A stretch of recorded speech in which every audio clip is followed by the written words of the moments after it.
एक बार मैं देख लूं क्लियर दिख रहा है आप लोग को। चलिए ठीक है, आप लोग को बढ़िया दिख रहा है। ठीक है,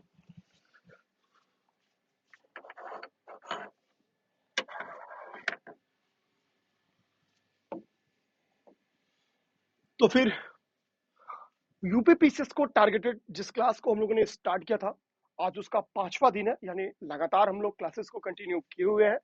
कोशिश कर रहे हैं कि आपकी बिल्कुल गैप ना हो, क्लासेस आपको नियमित समयांतराल पे मिलता रहे, ताकि आप लोग भी अपनी एक टाइम टेबल सेट कर सके कि कब हम लोग को क्लासेस देखनी है।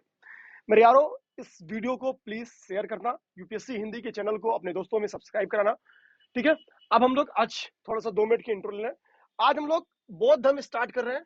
तो 600 बीसी में जो धार्मिक सुधार हुए हैं, ठीक है, या हम लोग जो धार्मिक आंदोलन हुए हैं, जिनको हम लोग सामाजिक आंदोलन भी कह सकते हैं, क्योंकि समाज में व्याप्त कुरीतियों के आधार पे ही इस धार्मिक आंदोलन का जन्म हुआ है।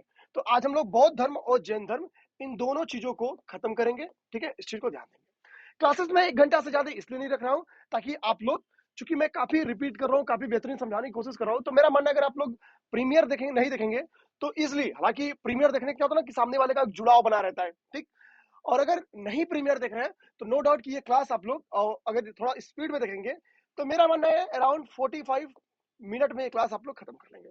ठीक है, और आपको बहुत सुविधा मिलेगी। एक चीज मैं हमेशा आप लोग से बता दूं, मैं बुक्स लेके आया हूँ, यानी एक बार देख लेता हूँ। देखिए, मैं घटना चक्र की पूर्वावलोकन में आज देख रहा था। मैं देखा, मैं जो क्लास ले रहा हूँ उससे 90 to 95% क्वेश्चन आप लोग के क्या है, घटना चक्र पूर्वावलोकन के सॉल्व हो जा रहे हैं, बेहतरीन सॉल्व हो जा रहे हैं। साथ साथ मैं हमेशा आपसे कह रहा हूँ घटना चक्र पूर्वावलोकन करिए। मेरा मानना था कि 12 क्लास 14 क्लास में ये हिस्ट्री खत्म हो जाएगी, लेकिन अराउंड 20 क्लास के करीब में हिस्ट्री जाएगी। इस चीज को ध्यान देंगे। ठीक, स्पीड में और तेज करूंगा, आप लोग परेशान नहीं रहेंगे। अभी चूंकि हिस्ट्री से मेजर क्वेश्चन आते हैं, यहाँ पे सोचने समझने की भी दिक्कत होती है, इसलिए मैं थोड़ा टाइम ले रहा हूँ। ठीक, तो इस वादे के साथ मैं फिर से क्लास को स्टार्ट कर रहा हूँ कि आप लोग जिम्मेदारी के साथ इस क्लास को शेयर कर रहे होंगे और यूपीएससी हिंदी चैनल को अपने दोस्तों में सब्सक्राइब करा रहे होंगे। तो चलिए स्टार्ट करते हैं। जिस ब्राह्मण धर्म की शुरुआत वैदिक पीरियड से मानी जाती है, समय काल में क्या होता है, उस ब्राह्मण धर्म में कई सारी दुर्बलताएं शामिल हो जाती है। उन दुर्बलताओं में कर्मकांड, यज्ञों की प्रधानता, पशुबलि प्रथा और अन्य कई कुरीतियां शामिल हो जाती है। ब्राह्मण धर्म की सबसे बड़ी कुरीति जो हो जाती है वो ये हो जाती है कि सामाजिक गतिशीलता रुक जाती है। सामाजिक गतिशीलता क्यों रुक जाती है? क्योंकि इस ड्यूरेशन में गतिशीलता का आधार जन्म आधारित हो जाता है। यानी जो वर्ण व्यवस्था थी वो जन्म आधारित, जो उत्तर वैदिक काल में स्टार्ट हुई थी, अब ये आपका 600 बीसी आती जाती है, ये कठोर जन्मवादी हो जाती है। जब कोई व्यवस्था एक नियम आधारित हो जाती है, जैसे जन्म आधारित, तो उस व्यवस्था की गतिशीलता जब भी रुकेगी, समाज में ध्यान दीजिएगा, जब भी गतिशीलता रुकेगी, व्यवस्था कठोरता को जन्म देगी। और यही होता है भारतीय समाज में। भारतीय समाज में कुछ वर्ण ऐसे रहेंगे, कुछ लोग ऐसे रहेंगे जिनको विशेषाधिकार प्राप्त होगा, कुछ वर्ग ऐसे आएंगे जो गैर विशेषाधिकार प्राप्त वर्ग होंगे। इस अंतर ने, या इस हम लोग कह सकते हैं कि जो डिस्क्रिमिनेशन हुआ है, ये क्या करेगा, ना केवल भारतीय समाज को इंपैक्ट करेगा, बल्कि यही सामाजिक व्यवस्था राजनीतिक व्यवस्था को भी इंपैक्ट करेगी। और आने वाले ड्यूरेशन में भारत दिल्ली सल्तनत अर्थात मुगलों, दिल्ली सल्तनत और मुगल मिला लेते हैं, यानी मुस्लिम आक्रमण का शिकार होगा और इजिली पराजय होकर उनकी अधीनता हम लोग को स्वीकार कर। ये सामाजिक जो चुनौती थी ना, जिसको हम लोग समाप्त नहीं कर पाए, इन चुनौतियों का परिणाम था कि हमको कोई आके हरा के चला जाता है और 800 सालों तक हम पे राज कर लेता है।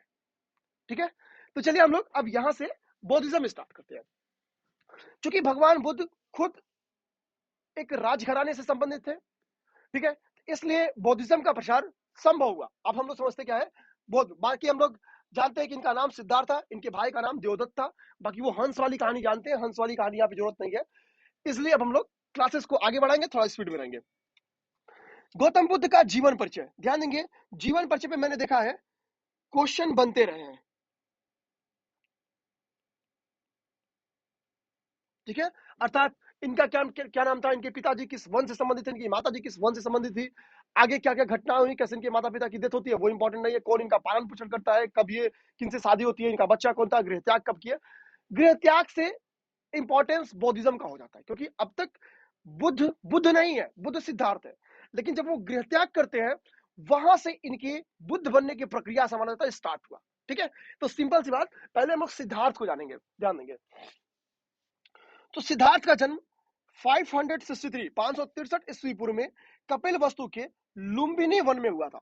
पेपर में क्वेश्चन आया हुआ भी है कि लुम्बिनी वन कहां पे स्थित है, तो ध्यान देंगे रुम्बिनदेई, ठीक है, दोनों का सेम नाम है, ठीक है, इस चीज को दिमाग में अपने रखना है, ठीक। अब ध्यान देंगे, तो जन्म स्थान कहां हुआ है, जन्म स्थान इनका है लुम्बिनी वन, ये इनका जन्म स्थान है जो कि रुम्बिनदेई में पड़ता है। बचपन का नाम इनका सिद्धार्थ था, इनका एक चचेरा भाई था जिसका नाम देवदत्त था। विचारों के अंतर पे देवदत्त और सिद्धार्थ में वही अंतर है जो आज भारत एवं पाकिस्तान के बीच का एक अंतर, सैद्धांतिक अंतर बोल सकते हैं, ठीक है, इतना बड़ा अंतर था। पिताजी का नाम शुद्धोधन था, ध्यान देंगे, इनके पिता का नाम शुद्धोधन था, और शुद्धोधन साहब शाक्य गढ़ से संबंधित थे। ये चीज आप लोग याद करेंगे, ये मेंस में भी इंपॉर्टेंट है। जब आप दिखाते हैं कि बौद्धिज्म के प्रचार के पीछे बौद्ध भगवान बुद्ध का क्या क्षत्रिय होना है, ठीक है, तो इसमें आपको एग्जांपल देना पड़ता है कि इनके पिताजी इस वंश से संबंधित, इनकी माताजी इस वंश से। इनकी माता का नाम माया देवी था। माता माया देवी का जो जन्म था वो कोलीय कन्या थी, अर्थात कोलीय गणराज्य से संबंधित थी। तो पिता शाक्य गणराज्य से संबंधित थे और माता कोलीय गणराज्य से संबंधित थी। समय के साथ इनके देख रेख के लिए, चूंकि इनकी माता और पिताजी की डेथ हो जाती है, तो प्रजापति गौतमी जो कि इनकी मौसी थी, इनकी मौसी ने इनका लालन पालन किया, अर्थात इनका पालन पोषण इनकी माता जी की मृत्यु के पश्चात इनका लालन पालन कौन करता है, प्रजापति गौतमी जी करती है। ध्यान देंगे, गौतमी जी को लगता है कि बुद्ध अब उनके हाथ से संभाल नहीं रहे हैं, तो वो जाएंगे और किससे बोलेंगे, सुद्धोधन से बोलेंगे कि जीजा क्या करिए कि समय आ गया है बेटे का शादी करने का। 16 वर्ष की आयु में एक सुंदर कन्या यशोधरा से इनकी विवाह कर जाती है। यशोधरा भी शाक्य कुल से ही संबंधित रहती है। यशोधरा को पाने के पश्चात नो डाउट की शादी हुई है, तो कुछ समय के अंतराल बुद्ध जी पिता बनेंगे और राहुल नामक एक पुत्र का जन्म होगा, ध्यान देंगे। तो यानी इनकी पत्नी का नाम क्या था, यशोधरा था, और इनकी पुत्र का नाम क्या था, राहुल था। लेकिन जीवन में जिसका जो एम है वो तो उसे मिलना है, चाहे आप कितना भी कोशिश कर लीजिए, ठीक है। तो जाहिर सी बात है कि नियति जो लिखी है वो तो मिलना ही मिलना था, और जिस धर्म का, या हम लोग कह सकते हैं जिस सिद्धांत का जन्म देने वाले थे गौतम बुद्ध, अब वो आधार पड़ रहा है। 29 ईयर के जब गौतम बुद्ध हो जाते हैं, इस चीज को जानेंगे, 29 वर्ष के, 29 वर्ष की अवस्था में इनको लगता है अब समय आ गया है गृह त्याग क्या, और 29 वर्ष की अवस्था में ये गृह त्याग करेंगे।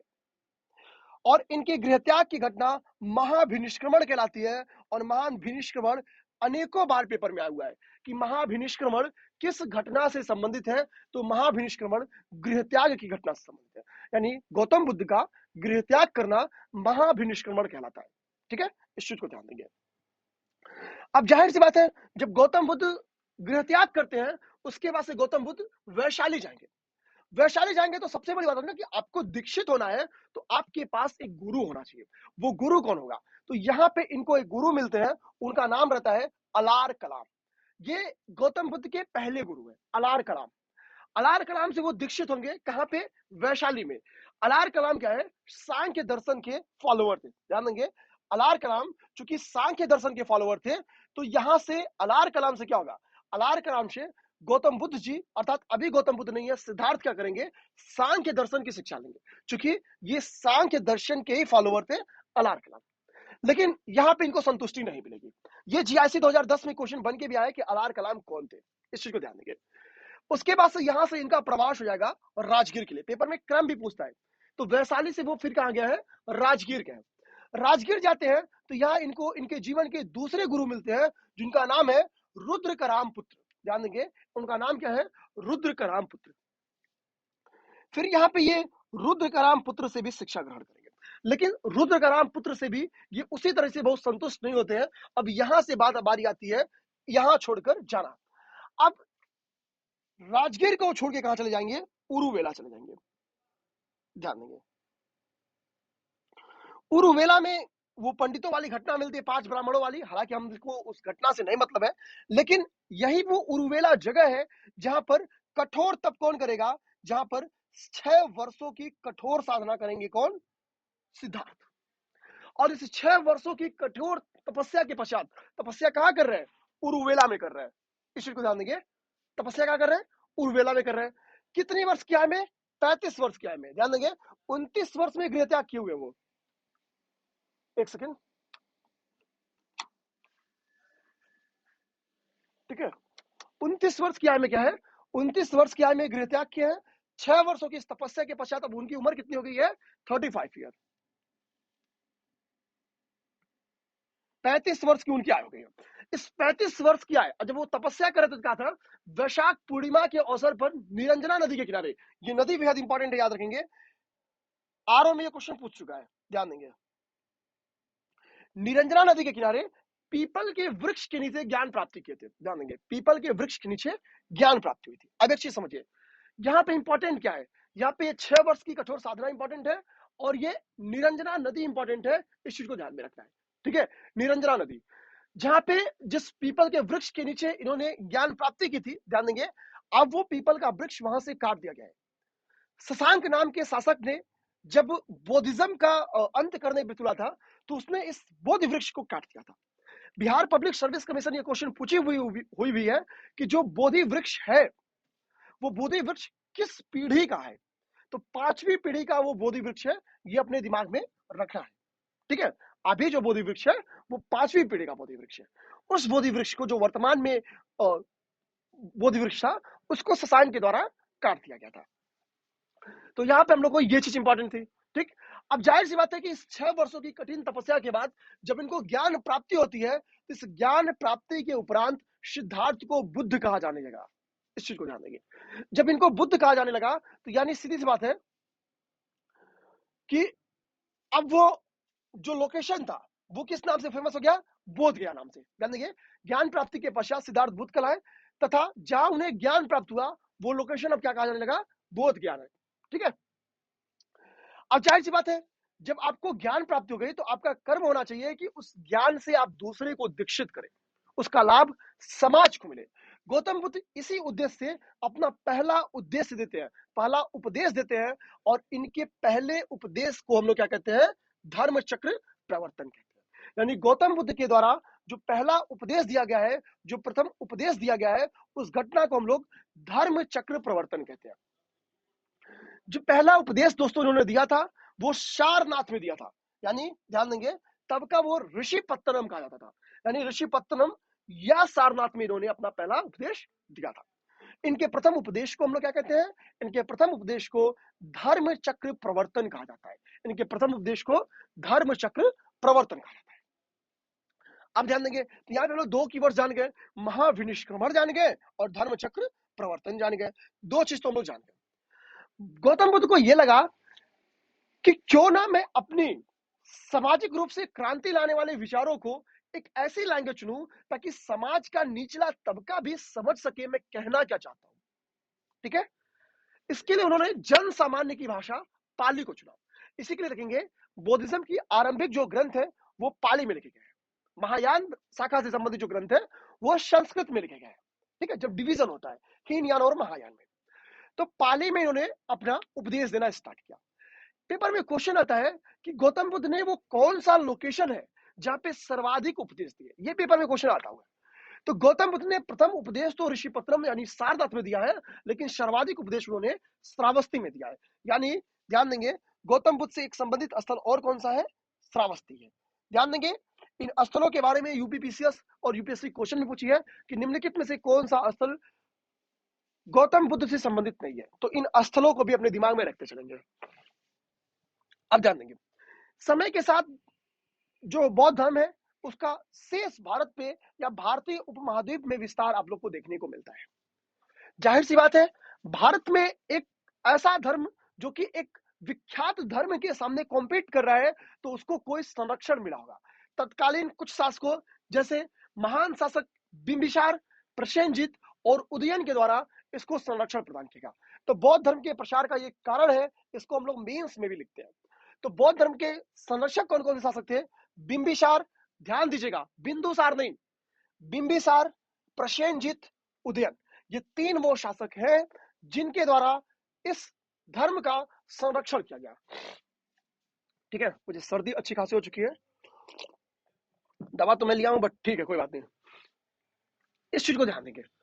अब चूंकि उपदेश की घटनाएं शुरू हो गई हैं, लेकिन दुखद घटना तब आती है जब जो 483 ईस्वी पूर्व यानी 483 वर्ष पूर्व, ईस्वी पूर्व 80 वर्ष की आयु जब महात्मा बुद्ध पूरा कर चुके थे, तभी वो कहाँ जाते हैं? वो मल्लों की राजधानी कुशीनारा जाते हैं। पेपर में क्वेश्चन पूछा हुआ भी है कि कहाँ पे इनकी डेथ हुई है, तो कुशीनागरा में हुई है। कितनी बार पूछा कि कुशीनारा किस राज्य की राजधानी थी, तो मल्लों की राजधानी थी। ध्यान देंगे, कुशीनारा मल्लों की राजधानी थी। यही मल्लों की राजधानी कुशीनारा में इनको रक्तातिसार हो जाता है और परिणाम स्वरूप इनका देहावसान हो जाता है। महात्मा बुद्ध के मृत्यु की घटना को हम लोग बौद्ध धर्म में महापरिनिर्वाण के नाम से जानते हैं, यानी घर त्याग यानी गृह त्याग की घटना को महाभिनिष्क्रमण के नाम से जानते हैं। प्रथम उपदेश को धर्म चक्र प्रवर्तन के नाम से जानते हैं। मृत्यु को महापरिनिर्वाण के नाम से जानते हैं। यूपीपीसीएस दोस्तों मेरे यारों एक बार और क्वेश्चन क्या दिया है कि वो कौन था जिसे अंतिम बार दीक्षित किया गया है गौतम बुद्ध के द्वारा? ध्यान देंगे, तो सबसे अंतिम बार सुभद्र को दीक्षित किया गया था गौतम बुद्ध के द्वारा। सुभद्र उनके लास्ट स्टूडेंट है। ध्यान देंगे, इसी कुशीनारा में इनको दीक्षित किया था भगवान बुद्ध ने। तो ये क्वेश्चन भी बन सकता है, उम्मीद करेंगे ये क्वेश्चन भी, ये सब वैल्यू एडिशन है, इस बुक में नहीं था बट बैक ईयर में था, तो मुझे लगा कि ये चीज आपको बतानी चाहिए। ठीक है, बौद्ध धर्म ग्रंथों में भगवान बुद्ध के जीवन से संबंधित घटनाओं को कुछ विभिन्न चित्रों के माध्यम से दर्शाया गया है। जैसे भगवान बुद्ध के गर्भस्थ होने की घटना को हाथी के प्रतीक के रूप में दिखाया गया है। इस चीज को ध्यान देंगे, गर्भस्थ होने को हाथी के प्रतीक के रूप में, उनके जन्म लेने की घटना को कमल के प्रतीक के रूप में या सांड के प्रतीक के रूप में दर्शाया गया है। जब वो गृह त्याग करते हैं तो चूंकि घोड़े पे बैठ के गृह त्याग करते हैं, ठीक है, तो उस घटना को हम लोग घोड़े से दर्शाया गया है। ज्ञान प्राप्ति जो कि एक पीपल के वृक्ष के नीचे हुई है, उसको हम लोग बोधि वृक्ष बोलते हैं। अभी ये बोधि वृक्ष किस पीढ़ी का है? 5वीं पीढ़ी का है। जो तत्कालीन वृक्ष था उसको शासक शशांक के द्वारा काट दिया गया था। ध्यान देंगे, निर्वाण प्राप्ति की जो उनकी घटना है उसको पद चिन्ह के तौर पे जानते हैं, क्योंकि निर्वाण में वो अब भगवान बुद्ध क्या है, मृत्यु को प्राप्त हो चुके हैं। अब उनके पद चिन्हों पे चलना समाज का काम था। तो ऐसे ही आप लोग याद कर सकते हैं कि निर्वाण प्राप्ति की घटना को पद चिन्ह के रूप में दर्शाया जाता है। और जो सॉरी, ठीक है, निर्वाण प्राप्ति, ठीक है, महापरिनिर्वाण मृत्यु होती है ना, उसको स्तूप, क्योंकि महापरिनिर्वाण में मृत्यु होती है, उनकी जो स्तूप में क्या होता है कि जो स्तूप में जिनकी भी स्तूप होती है उनकी डेड बॉडी को या उनसे रिलेटेड किसी सामग्री को स्तूप में दफनाया जाता है। ठीक है, क्लियर हो जाए पहले यहाँ पे। यहाँ पे मेरे से पहले गलत निकल गया है। तो स्तूप में क्या है, स्तूप प्राय एक ऐसी स्ट्रक्चर है जिनके अंदर एक अर्धगोलाकार स्ट्रक्चर है, जिनके अंदर या तो किसी पवित्र आत्मा की बॉडी रखी गई रहती है या फिर उनके द्वारा यूज की गई किसी पवित्र सामग्री को रखा गया रहता है। ध्यान देंगे, तो परिनिर्वाण को आप लोग स्तूप से याद कर लेंगे। निर्वाण प्राप्ति होता है कि मतलब ठीक है, आपका आना जाना इस दुनिया से खत्म हो गया, आपको जो ज्ञान चाहिए था जो वो मिल गया, जिसे कैवल्य की प्राप्ति जो जैनिज्म में बोला जाता है, उसको दर्शाया गया है पद चिन्ह से। ध्यान देंगे, अब ध्यान देंगे, स्तूपों का निर्माण हालांकि हिंदुज्म में बहुत पहले से स्टार्ट होता है। स्तूपों के एग्जाम्पल आपको हिंदुज्म में बहुत पहले से मिलेंगे, लेकिन व्यापक प्रभाव स्तूपों का इसी बौद्ध धर्म से स्टार्ट होता है। कहा जाता है बुद्ध के शरीर के 5 अवशेषों को कुल 8 हिस्सों में डिवाइड कर दिया गया और उनसे 8 स्तूप बनाए गए। हालांकि ये अनुश्रुतियां हैं, ये प्रमाणित नहीं है। समझ गया? तो ये इंपॉर्टेंट नहीं है, अपने दिमाग में रखेंगे। अनुश्रुतियां जब तक तथ्य ना रहे तब तक इंपॉर्टेंट नहीं होती है। बौद्धिज्म में जो बुद्ध के उपदेश है, उनके उपदेशों को 3 पुस्तकों में संकलित किया गया है, जिसको हम लोग त्रिपिटक कहते हैं। भगवान बुद्ध के उपदेशों को, उनके शिक्षाओं को 3 पुस्तकों में संकलित किया गया है, जिसको हम लोग त्रिपिटक कहते हैं। इस त्रिपिटक में 3 बुक्स हैं। एक बुक का नाम है विनय पिटक, दूसरे का नाम है सुत्त पिटक और तीसरे का नाम है अभिधम्म पिटक। तो त्रिपिटक का संबंध किससे है? बौद्धिज्म से है। त्रिपिटक में कौन सी 3 बुक है? तो वो बुक है विनय पिटक, सुत्त पिटक और अभिधम्म पिटक। जो विनय पिटक है दोस्तों, उनमें संघ जीवन के नियम लिखे गए हैं। विनय पिटक जो है उनमें संघ जीवन के नियम लिखे गए हैं। सुत्त पिटक में धार्मिक सिद्धांतों का वर्णन है। सुत्त पिटक में धार्मिक सिद्धांतों का वर्णन है, जबकि अभिधम्म पिटक में दार्शनिक सिद्धांतों का वर्णन है। फिर से मैं बोल दूं, बौद्ध धर्म की जो नॉलेज है या ज्ञान है, उसको त्रिपिटक में संकलित किया गया है। त्रिपिटक में 3 सब्जेक्ट्स है, विनय पिटक, सुत्त पिटक और अभिधम्म पिटक। विनय पिटक में संघ जीवन से संबंधित जो है रूल्स है वो लिखे गए हैं। सुत्त पिटक में धार्मिक सिद्धांतों को लिखा गया है और अभिधम्म पिटक में दार्शनिक सिद्धांतों को मेंशन किया गया है। ये भी यूपीपीसीएस क्वेश्चन पूछी हुई है। बौद्ध धर्म की एक विशेषता यहाँ पे देखेंगे कि बौद्ध धर्म एक अनिश्वरवादी धर्म है, इसमें आत्मा की परिकल्पना नहीं की गई है। बौद्ध धर्म क्या है? एक अनिश्वरवादी धर्म है, इसमें आत्मा की परिकल्पना नहीं की गई है। बौद्ध ने अपने अनुयायियों को 2 पार्ट्स में डिवाइड किया है। एक तो भिक्षुक और दूसरे उपासक।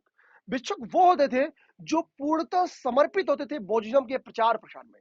उपासक वो लोग होते थे जो गृहस्थ जीवन को जी रहे हैं, जो टोटली समर्पित नहीं हो सकते हैं।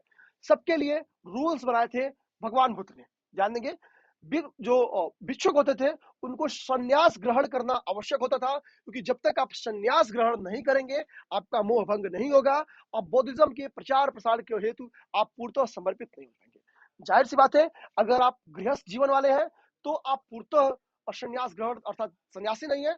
तो अगर आप गृहस्थ जीवन व्यतीत कर रहे हैं तो उनको उपासक कहा जाता था। और ऐसे लोग क्या है, ऐसे लोगों के लिए इस धर्म में कुछ छूट दी गई थी, यानी इनके जो रूल्स थे वो सामान्य प्रकृति के हुआ करते थे, ताकि गृहस्थ जीवन जीने वाले लोग भी क्या है कि इस धर्म के जो रूल्स है उसको फॉलो कर सके, धर्म को फॉलो कर सके। बौद्ध धर्म में प्रवेश लेने को उपसंपदा कहा जाता था। ध्यान देंगे, पेपर में क्वेश्चन बना भी है, उपसंपदा का संबंध निम्नलिखित में से किस धर्म से है? तो बौद्ध धर्म से है, क्योंकि बौद्ध संघ में प्रवेश लेने की घटना उपसंपदा कहलाती है। बौद्ध संघ में प्रवेश लेने की घटना। त्रिरत्न का संबंध जैनिज्म से भी है, त्रिरत्न का संबंध बौद्धिज्म से भी है। त्रिरत्न जो बौद्धिज्म का है, उसमें जो चीज आता है वो आता है बुद्ध आते हैं, धम्म आता है, और संघ अर्थात बौद्ध संघ आता है। त्रिपिटक में ध्यान देंगे, त्रिरत्न में 3 चीजें आती हैं, बुद्ध आता है, धम्म आते हैं, और संघ आता है। इस चीज को ध्यान देंगे।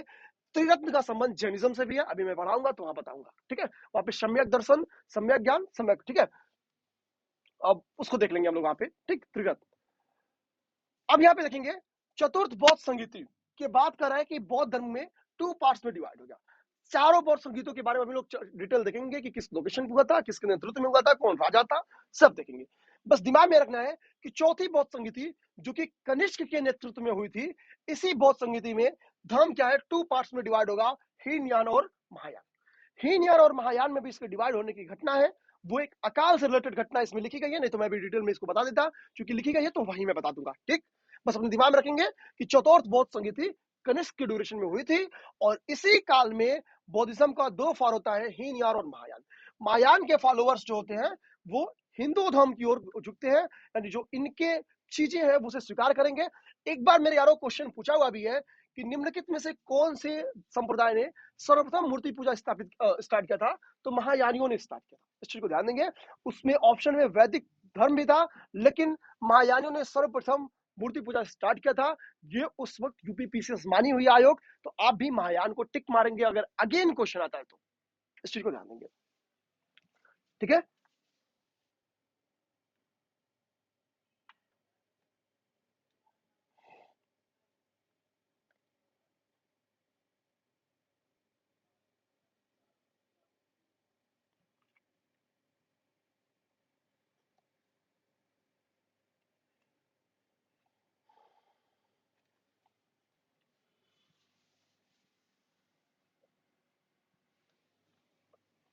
बौद्ध धर्म का जो सबसे पवित्र त्योहार है वो वैशाख पूर्णिमा को माना जाता है, जिसको हम लोग नॉर्मली बुद्ध पूर्णिमा के रूप में जानते हैं। इसके पीछे रीजन है कि बौद्ध बुद्ध के जीवन से घटित मैक्सिमम घटनाएं इसी पूर्णिमा के अवसर पर हुई हैं, वैशाख पूर्णिमा के अवसर पर हुई है। फॉर एग्जाम्पल बुद्ध का जन्म पूर्णिमा के अवसर पर हुआ है, बुद्ध को ज्ञान प्राप्ति पूर्णिमा के अवसर पर हुआ है, बुद्ध का महापरिनिर्वाण भी पूर्णिमा के अवसर पर हुआ है। इस चीज को ध्यान देंगे। यही कारण है कि बौद्धिज्म में सबसे पवित्र जो त्योहार होता है वो वैशाख पूर्णिमा होता है, जिसको हम लोग बुद्ध पूर्णिमा के तौर पे स्वीकार करते हैं। इस चीज को ध्यान देंगे। बुद्ध ने संसारिक दुखों के संदर्भ में, जैसे बुद्ध ने संसार को दुखमय माना है, और इसके लिए उन्होंने 4 आर्य सत्य बताए। ध्यान देंगे, पहला उन्होंने बताया दुख, अर्थात संसार दुखमय है, ठीक है। दुख समुदाय में उन्होंने दुखों के कारणों पर चर्चा किया है। दुख निरोध में जाहिर सी बात है, ठीक है, ये पहले चारों आर्य सत्य याद कर लेंगे। दुख समुदाय, दुख निरोध और दुख निरोध गामिनी प्रतिपदा। इसमें बताते हैं कि संसार दुखमय है, और लास्ट वाले में क्या बताते हैं कि दुख को समाप्त करने की जो लॉजिक है इनकी, ठीक है, दुख निरोध गामिनी प्रतिपदा, इसको बताते हैं। इसमें बेसिकली अष्टांगिक मार्गों की चर्चा करते हैं। दुख निरोध गामिनी प्रतिपदा में अष्टांगिक मार्ग बताते हैं कि इन 8 मार्गों के आधार पे आप दुखों का नाश कर सकते हैं। इस चीज को ध्यान देंगे, क्या कि जाहिर सी बात है, बुद्ध का मानना है कार्य कारण संबंध पे। उनका मानना है कि किसी भी चीज के पीछे का कुछ कारण है, तभी वो कार्य हुआ है। अर्थात अगर दुख है तो दुख का कुछ कारण है, और जब कारण पता चल जाएगा तो दुखों का निदान हो जाएगा। इस चीज को ध्यान देंगे, ठीक है। तो 4 आर्य सत्य कौन है? दुख है, दुख समुदाय है, दुख निरोध है, और लास्ट में दुख निरोध गामिनी प्रतिपदा, अर्थात दुखों को खत्म करने का जो लॉजिक है उनका, वो अष्टांगिक मार्ग है। इस चीज को ध्यान देंगे। अब अष्टांगिक मार्ग हम लोग को याद होना चाहिए। अष्टांगिक मार्ग हम लोग को याद होना चाहिए। मेरा मानना है आप लोग को अष्टांगिक मार्ग याद करना चाहिए। इस चीज को ध्यान देंगे।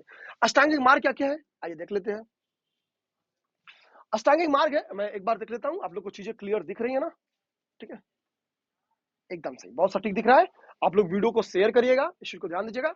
हाँ, यहां मैं आपको एक जानकारी दे दूं कि यूपीएससी हिंदी दोस्तों, और यूपीएससी हिंदी की जो टेस्ट सीरीज है वो न्यू टेस्ट सीरीज लॉन्च हो रही है। इस टेस्ट सीरीज से जुड़ने के लिए आपको 8840751912 पे संपर्क करना होगा। इस चीज को ध्यान देंगे। पहली बात, यूपीएससी हिंदी प्री को फोकस्ड होकर सबसे सस्ता और सबसे अच्छा एक क्रैश कोर्स भी लेके आई है, और एक टेस्ट सीरीज लेके आई है। इस दोनों से को अभी ज्वाइन करते हैं तो केवल 2100 रुपए में ही आपको ये दोनों चीज 1050 रुपए में ज्वाइन हो जाएगा। इसकी एग्जैक्ट फीस 1,500 रुपए है, ठीक है। तो अभी छूट चल रहा है, तो होली में, ठीक है, बुरा ना मानो, ज्वाइन करो, ठीक है। सिंपल सी बात है कि अभी बहुत शुल्क में कमी है, तो आप लोग इसको ज्वाइन कर सकते हैं और अपनी तैयारी को और बेहतरीन बना सकते हैं, ठीक है। तो ये कॉन्टेक्ट डिटेल है, इसमें व्हाट्सएप या टेलीग्राम करेंगे, सारी जानकारियां आपको मिल जाएंगी। जो अष्टांगिक मार्ग है वो क्या है? अष्टांगिक मार्ग है सम्यक दृष्टि, ठीक है, सम्यक संकल्प, सम्यक वाक, सम्यक कर्मांत, सम्यक आजीव, व्यायाम, स्मृति और समाधि। जाहिर सी बात है, आप समाज में, मैं कैसे याद किया था मैं बता दूं, मैं कुछ ऑर्डर आपको याद होना चाहिए। तो जाहिर सी बात है, समाधि मतलब लास्ट होता है, सीधी बात है ना, मर गए तो लास्ट समाधि, ठीक। और समाधि में जाने के पहले इंसान की स्मृति क्या होती है? गायब। इंसान बूढ़ा हो जाता है, बूढ़ा होता है तो रन फॉरगेट करना शुरू करता है। मैं जैसे याद क्यों इमेज बना के, मैं वो, तो स्मृति भूले ना, इसके लिए लोग क्या करते हैं? व्यायाम करते हैं। तो लास्ट दिन मैंने ऐसे याद किया था कि बुढ़ौती में आपको व्यायाम करना बहुत जरूरी है, वरना आपकी स्मृति चली जाएगी। और अगर स्मृति चली गई तो फिर जितना जल्दी ईश्वर बुला ले वो बहुत अच्छा है, यानी समाधि मिल जाए बहुत अच्छा है। तो लास्ट दिन मैंने ऐसे याद किया था, व्यायाम, स्मृति, समाधि, ठीक है, मैं ऐसे याद किया था। अब इसका मतलब ये नहीं कि जरूरी आप भी इसी तरह याद करें, मैंने 3 को ऐसे याद किया था। आगे का, समाज में आप आते हैं तो पहले आपकी आंखें खुलती है, यानी आप जब जन्म लेते हैं तो पहले आपकी आंखें खुलती है, तो यानी दृष्टि सबसे पहले हुई, ठीक है।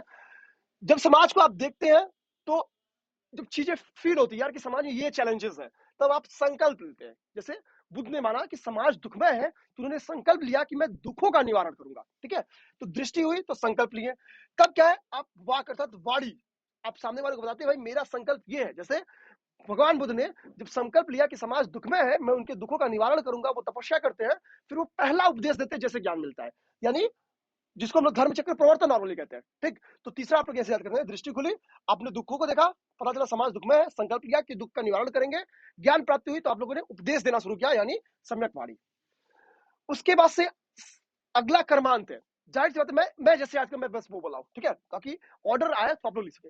कर्मांत इन द सेंस कि भाई अब आपके जो वर्क है वो ऐसा आना चाहिए कि वो मैक्सिमम लोगों तक पहुंचे, आपके प्रिंसिपल्स मैक्सिमम लोग तक पहुंचे। तो यानी भाई आपका कर्म संगठन के आधार पर होना चाहिए, ठीक है। तो भगवान बुद्ध ने क्या, बहुत संघ का निर्माण किया और भिक्षुओं और उपासकों के माध्यम से अपने प्रिंसिपल्स को लोगों तक पहुंचाया, अपने वाणी को लोगों तक पहुंचाया।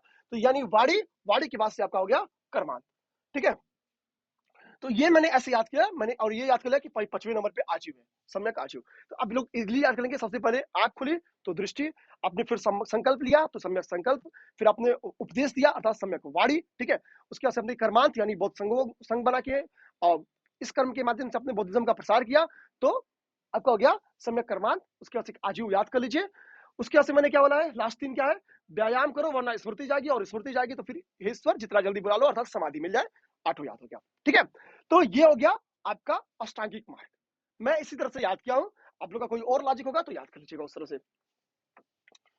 अब देखिए, किसी भी धर्म का लास्ट टारगेट होता है। बौद्धिज्म का मानना है कि निर्वाण प्राप्ति उसकी लास्ट टारगेट है, इसका परम लक्ष्य क्या है? निर्वाण है। अब आप हम लोग को बता सकते हैं कि निर्वाण को बौद्धिज्म में किस साइन से दिखाया गया? निर्वाण को बौद्धिज्म में किस साइन से दिखाया गया है? तो पद्म चिन्ह के माध्यम से दिखाया गया है, पद्म चिन्ह के माध्यम से। निर्वाण को बौद्धिज्म में पद्म चिन्ह के माध्यम से दिखाया गया है। और बौद्ध धर्म का जो अंतिम उद्देश्य है वो क्या है? ये पीडीएफ जो हम लोग की पेड ग्रुप है, मैं वहां शेयर कर दूंगा, ठीक है। अभी हालांकि मैं जो ओपन ग्रुप है वहां पे शेयर कर दे रहा हूँ, ठीक। तो कोई बात नहीं है, ठीक है, ध्यान देंगे। उसके बाद से क्या हुआ? बौद्धिज्म का जो लास्ट टारगेट हो क्या है? निर्वाण की प्राप्ति है। निर्वाण की प्राप्ति है तो सीधी सी बात, जब आपको निर्वाण मिल जाता है ना, यानी आप जीवन मरण के चक्र से मुक्त हो जाते हैं। यानी सीधी सी बात है कि इस दुखमय भरे संसार में आपका दोबारा जन्म नहीं होता है, आप निर्वाण मिल गया है, अब आपको इस दुख भरे संसार में आना नहीं है, यानी आपके दुखों का ही लोप हो गया। इस चीज को ध्यान देंगे। निर्वाण प्राप्ति के लिए भगवान बुद्ध ने 10 सील बनाए हैं, ध्यान देंगे। भगवान बुद्ध को पता था कि भैया हमारे 2 टाइप फॉलोवर हैं, एक तो हमारे भिक्षुक वर्ग है जो कि संन्यास धारण किए हुए हैं, और एक हमारे उपासक वर्ग है जो कि गृहस्थ जीवन जीते हुए बौद्धिज्म को फॉलो कर रहे हैं। तो जाहिर सी बात है, जो सन्यासी है वो टफ रूल को भी फॉलो कर लेगा, लेकिन जो गृहस्थ जीवन है वो टफ रूल को फॉलो नहीं करेगा। भगवान बुद्ध ने इस निर्वाण प्राप्ति के लिए जो 10 सील बनाए हैं, उनका नाम है पहला सत्य, दूसरा अहिंसा। यानी बौद्धिज्म में सत्य को सबसे पहले सबसे इंपॉर्टेंस दिया गया है, लेकिन अहिंसा को सबसे ज्यादा इंपॉर्टेंस किसने दिया? जैनिज्म ने। सत्य को सबसे ज्यादा इंपॉर्टेंस किसने दिया है? महात्मा बुद्ध ने, यानी बौद्धिज्म ने। तो सत्य, अहिंसा, अस्तेय अर्थात चोरी ना करना, अपरिग्रह अर्थात किसी भी प्रकार का धन संचित ना करना, ठीक है। भगवान बुद्ध के इस 10 सीलों पे क्वेश्चन एथिक्स में भी आ जाते हैं और चांस से पेपर 1 में भी आ जाए, ठीक है। तो चौथा है अपरिग्रह अर्थात चोरी ना करना। ब्रह्मचर्य अर्थात पांचवा है ब्रह्मचर्य का पालन करना, क्योंकि जाहिर सी बात है जब आप ब्रह्मचर्य का पालन करते हैं तब आप समाज को कुछ दे सकते हैं, इस चीज को ध्यान देंगे। पांचवा है ब्रह्मचर्य। उसके बाद से असमय भोजन न करना, ठीक है, यानी टाइम टू टाइम भोजन करना। छठवां है सुखप्रद बिस्तर पर नहीं सोना, यानी इन्हें एकदम मखमली बिस्तर पे सो रहे हैं मस्त, ठीक है, यानी बेसिकली अय्यासी भरे जीवन से दूर रहना, सुखप्रद बिस्तर पर ना सोना। सुगंध पदार्थों का त्याग, ये नहीं कि सेंट मार के चलना है, ठीक है, तो सुगंधित पदार्थों का आपको क्या करना है? त्याग करना, क्योंकि ये भी अय्यासी से संबंधित है। अगला क्या है?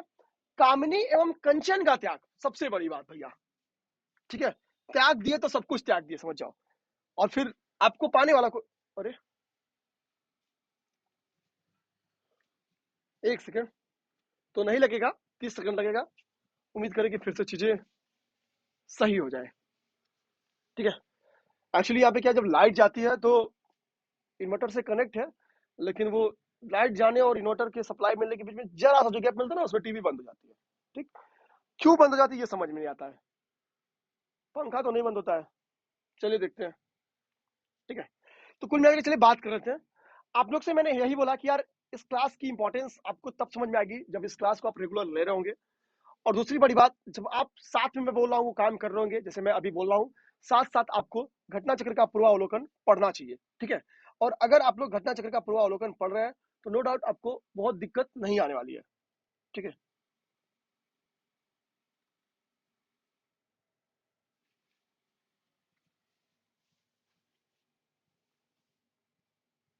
चलिए, ठीक। 10वां क्या है? अंतिम सील क्या है? नृत्य संगीत से दूर रहना। तो इस 10 सीलों में सत्य, अहिंसा, अस्तेय और अपरिग्रह ये शुरू के 4 है। 5वां ब्रह्मचर्य, इस चीज को जानेंगे, 5वां ब्रह्मचर्य। तो बाकी देख लिए। अब ध्यान दीजिए, जाहिर सी बात है ये तो सबके पास होना चाहिए, सत्य, अहिंसा, अस्तेय, अपरिग्रह और ब्रह्मचर्य।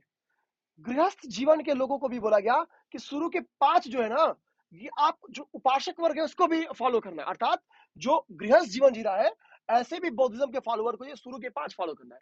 लेकिन वो लोग जो कि भिक्षुक वर्ग है, उनको ये 10 सीलों को फॉलो करना होगा निर्वाण प्राप्ति के लिए, इस चीज को ध्यान देंगे, ठीक। भगवान बुद्ध ने एक बेहतरीन कॉन्सेप्ट दिया है मध्यम मार्ग का, जिसको हम लोग मध्यमा प्रतिपदा कहते हैं।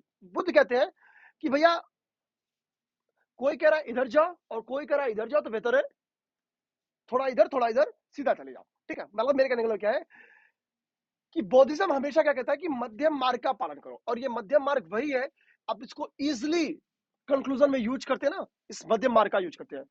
ठीक है, इस चीज को ध्यान देंगे। तो गौतम बुद्ध कहते हैं कि मध्यमा प्रतिपदा किसका कॉन्सेप्ट है? बौद्धिज्म का कॉन्सेप्ट है, ये अपने दिमाग में रखना है। ठीक है, बाकी अनिश्वरवादी है तो मैंने स्टार्ट में ही बोल दिया है, जैन धर्म भी अनिश्वरवादी ही है। ठीक है, ये तो स्टार्ट में ही समझा दिया है। बौद्ध धर्म की खास बात क्या है दोस्तों? बौद्ध धर्म आत्मा के अस्तित्व को स्वीकार नहीं करता है। वो बोलता है कि कोई आत्मा नहीं है, लेकिन पुनर्जन्म में विश्वास रखता है। ध्यान देंगे, जातक कथाएं। ठीक है, तो बौद्ध धर्म आत्मा में विश्वास नहीं करता है, लेकिन पुनर्जन्म में विश्वास करता है। जातक कथाओं में बौद्धिज्म के, भगवान बुद्ध के पुनर्जन्मों की कहानियां हैं। इससे पता चलता है कि भगवान बुद्ध अर्थात बौद्धिज्म पुनर्जन्म में विश्वास करता है। ठीक है, बात आती थी कि क्या हमको संघ का प्रसार करना है। तो एक डिबेट था, भगवान बुद्ध का मानना था कि अगर हम लोग महिलाओं को संघ में प्रवेश करेंगे तो संघ में कई दुर्गतियों का शिकार हो जाएगी। जो हम लोग सील बनाए हैं उन सीलों का पालन नहीं होगा। 10 सील आप लोग देखे होंगे, कामनी एवं कंचन से दूर रहना, इससे दूर रहना, उससे दूर रहना। तो भगवान बुद्ध का कहना था कि सारे लोग के सील जो है, ठीक है, जो मैंने 10 बताए हैं वो फॉलो नहीं होंगे। चाहे वो गृहस्थ वाले तो एकदम फॉलो नहीं करेंगे, ये जो हमारे भिक्षुक है ये भी नहीं फॉलो करेंगे। लेकिन आनंद उनको लॉजिकली समझाते हैं कि भगवान बुद्ध को कोई व्यक्तिगत स्त्रियों से कोई दुश्मनी रहती नहीं है, इसलिए वो बोलेंगे ठीक है भाई, बोल रहे हो तुम तो चलो स्त्रियों को भी संघ में एंट्री कराओ। और इस संघ में प्रवेश करने वाली जो पहली एंट्री थी, इनकी खुद मौसी थी जिन्होंने इनका पालन पोषण किया था, जिनका नाम प्रजापति गौतमी था। जिनका नाम क्या है? प्रजापति गौतमी था। तो पेपर में यह भी क्वेश्चन आता है कि पहली स्त्री वो कौन थी जिसने बौद्ध संघ में एंट्री ली। एक कभी आपको बौद्धिज्म का प्रसार लिखना होगा तो वैशाली, जब आप एग्जाम्पल लिखेंगे कि वैशाली ने भी इसको संरक्षण दिया। फॉर एग्जाम्पल वैशाली तो इनका खैर संबंध है ही है। वैशाली की नगरवधु थी जिसका नाम था आम्रपाली। ठीक है, आम्रपाली भगवान बुद्ध की शिष्या थी। ध्यान देंगे, तो जाहिर सी बात है जिस राज्य की नगरवधु भगवान बुद्ध की शिष्या होगी वो राज्य किस धर्म को प्रमोट करेगा? बौद्धिज्म को प्रमोट करेगा। ठीक है, अब यहाँ पे महायान वाला कॉन्सेप्ट मुझे तो लगा था कि कहीं दिया होगा, वरना मैं समझा दूं फिर अगर ना दिया हो तो।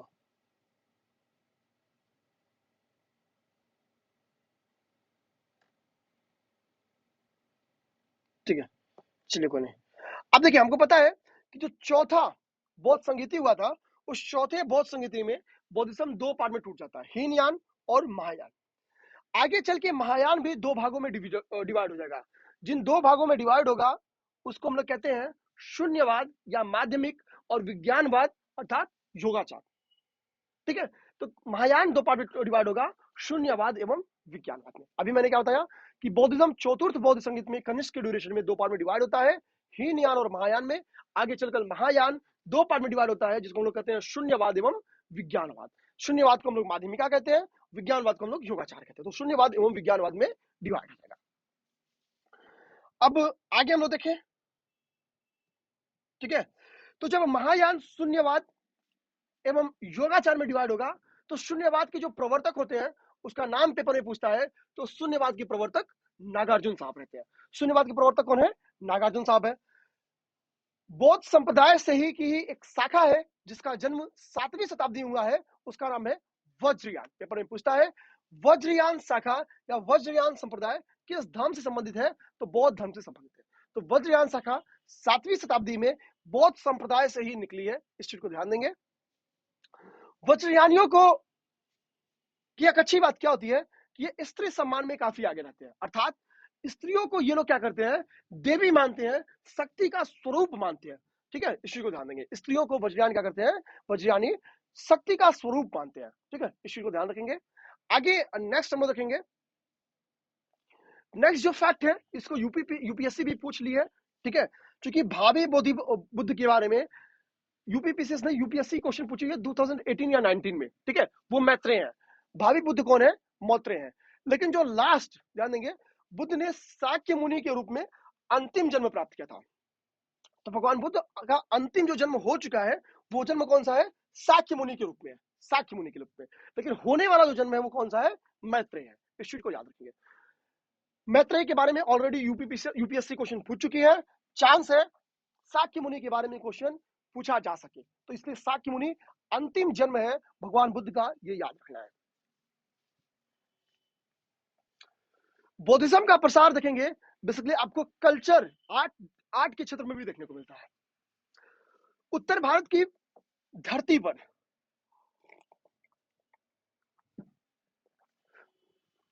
उत्तर भारत की धरती पर जन्म लिया मथुरा कला शैली भी।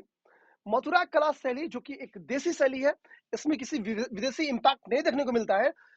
यहाँ से बुद्ध की मूर्तियों का निर्माण आपको मथुरा कला में देखने को मिलता है। मैंने मथुरा कला में जो हम लोग की ध्रुव क्लास है, जो कि मेंस क्लास है, मैंने बहुत डिटेल में गंधार और मथुरा पे चर्चा किया है। जो मेरे स्टूडेंट होंगे, जो मेरे दोस्त होंगे, जिन्होंने वो क्लास ली होगी, ज्वाइन की होगी, उनको पता होगा। ध्रुव क्लास के बारे में बता दूं, जो लोग 2022 दे रहे होंगे, ठीक है, चाहे उनका 2022 का प्री निकले या ना निकले, मैं खुल के बोल रहा हूँ आपसे, ठीक है, क्योंकि देखो भाई, मेंस 4000 लोग लिखेंगे। मेरी इच्छा ये है कि वो 4000 हिंदी माध्यम का छात्र हो। मेरी इच्छा बस ये है, इस चीज को ध्यान देंगे। तो अगर वो हिंदी माध्यम का छात्र होगा, 4045 लोग यही 5000 उड़ के लिखेंगे, तो मेरे लिए बहुत खुशी की बात होगी, क्योंकि यार मैं भी देखिए एफर्ट कर रहा हूँ। मैं चाहूंगा कि हिंदी माध्यम का वो रोना जो है वो खत्म हो। और मुझे पता है आप में से वो वीर शामिल हैं जो इस शून्यता को भर सकते हैं, ठीक है। और मेंस की बात होती है ना, तो मेंस में तो हम लोग जिंदा है भाई।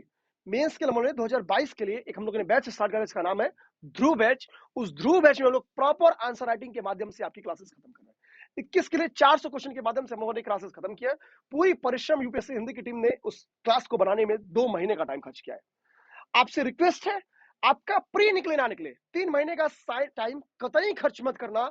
उस ध्रुव बैच से जुड़ के अपनी मेंस की तैयारी कर लेना, ताकि 2023 में जब हम लोग एफर्ट करवाएं तो आपको थोड़ी भी दिक्कत ना आए कि हमारा 2023 का मेंस निकलेगा या नहीं। कंफर्म रहे कि प्री निकलेगा तो झंडा गाड़ेंगे, सिंपल सी बात है, ठीक। इस चीज को ध्यान देंगे। अब क्या है, यहां पे थोड़ा सा एक वसुमित्र साहब है।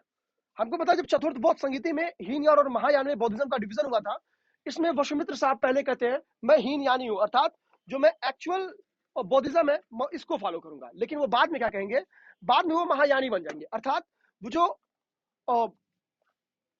बौद्धिज्म, महायान में क्या हो रहा है, महायान में बौद्धिज्म थोड़ा संस्कृत की तरफ झुकेगा, यानी जो ब्राह्मण धर्म है उसकी तरफ झुकेगा। संस्कृत को ये अपनी मेन भाषा बनाएगा, कर्मकांडों का प्रभाव आ जाएगा, मूर्ति पूजा आ जाएगा, ठीक है। इस चीज को ध्यान देंगे। तो यानी वसुमित्र तो पहले हीनयानी रहते हैं, अर्थात यहाँ पे ईश्वर का रूप नहीं माना जाता है, लेकिन यहाँ पे बुद्ध को ईश्वर का रूप माना जाएगा महायान में, और उनकी उपासना शुरू हो जाएगी।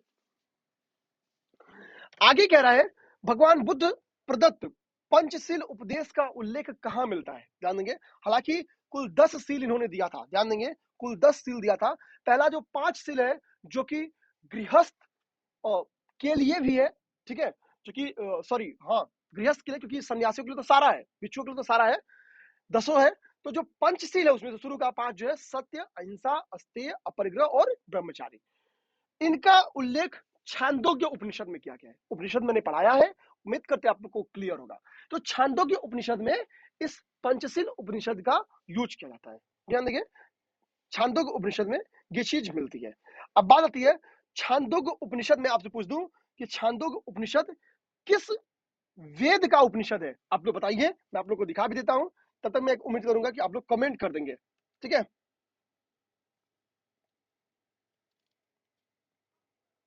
ठीक, इसी में छांदोग्य आप लोग को दिख रहा होगा, छांदोग्य आप लोग को दिख रहा होगा। इसी छांदोग्य उपनिषद में, जो कि सबसे प्राचीन उपनिषद है, इसी छांदोग्य अर्थात सबसे प्राचीन उपनिषद में, जो कि सामवेद का उपनिषद है, पंचशीलों का वर्णन मिलता है, जो कि बौद्धिज्म का पंचशील है। इस चीज को ध्यान देंगे, ठीक है।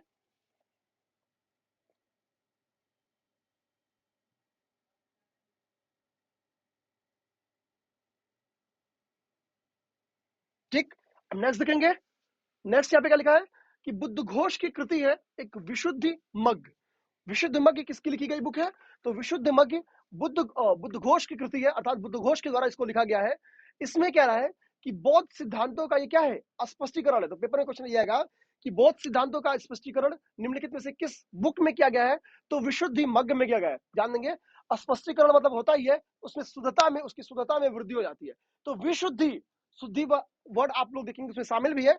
तो विशुद्धि मग्ग का जो बुक है, ये बेसिकली स्पष्टीकरण है किसका, बौद्धिज्म के सिद्धांतों का, भगवान बुद्ध के सिद्धांतों का। विशुद्धि मग्ग किसकी कृति है, तो बुद्ध घोष की कृति है। ये भी अपने दिमाग में रखेंगे, ध्यान देंगे।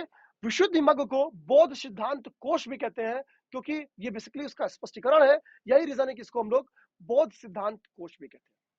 ध्यान देंगे दोस्तों, एक बौद्ध ग्रंथ है जिसका नाम है अंगुत्तर निकाय। इस बौद्ध ग्रंथ में 16 महाजनपदों का उल्लेख है। ये 16 महाजनपद की राजधानियां यूपी पीसीएस खूब आपसे पूछता है, भर भर के पूछता है, एक क्वेश्चन तो हर साल पूछता है।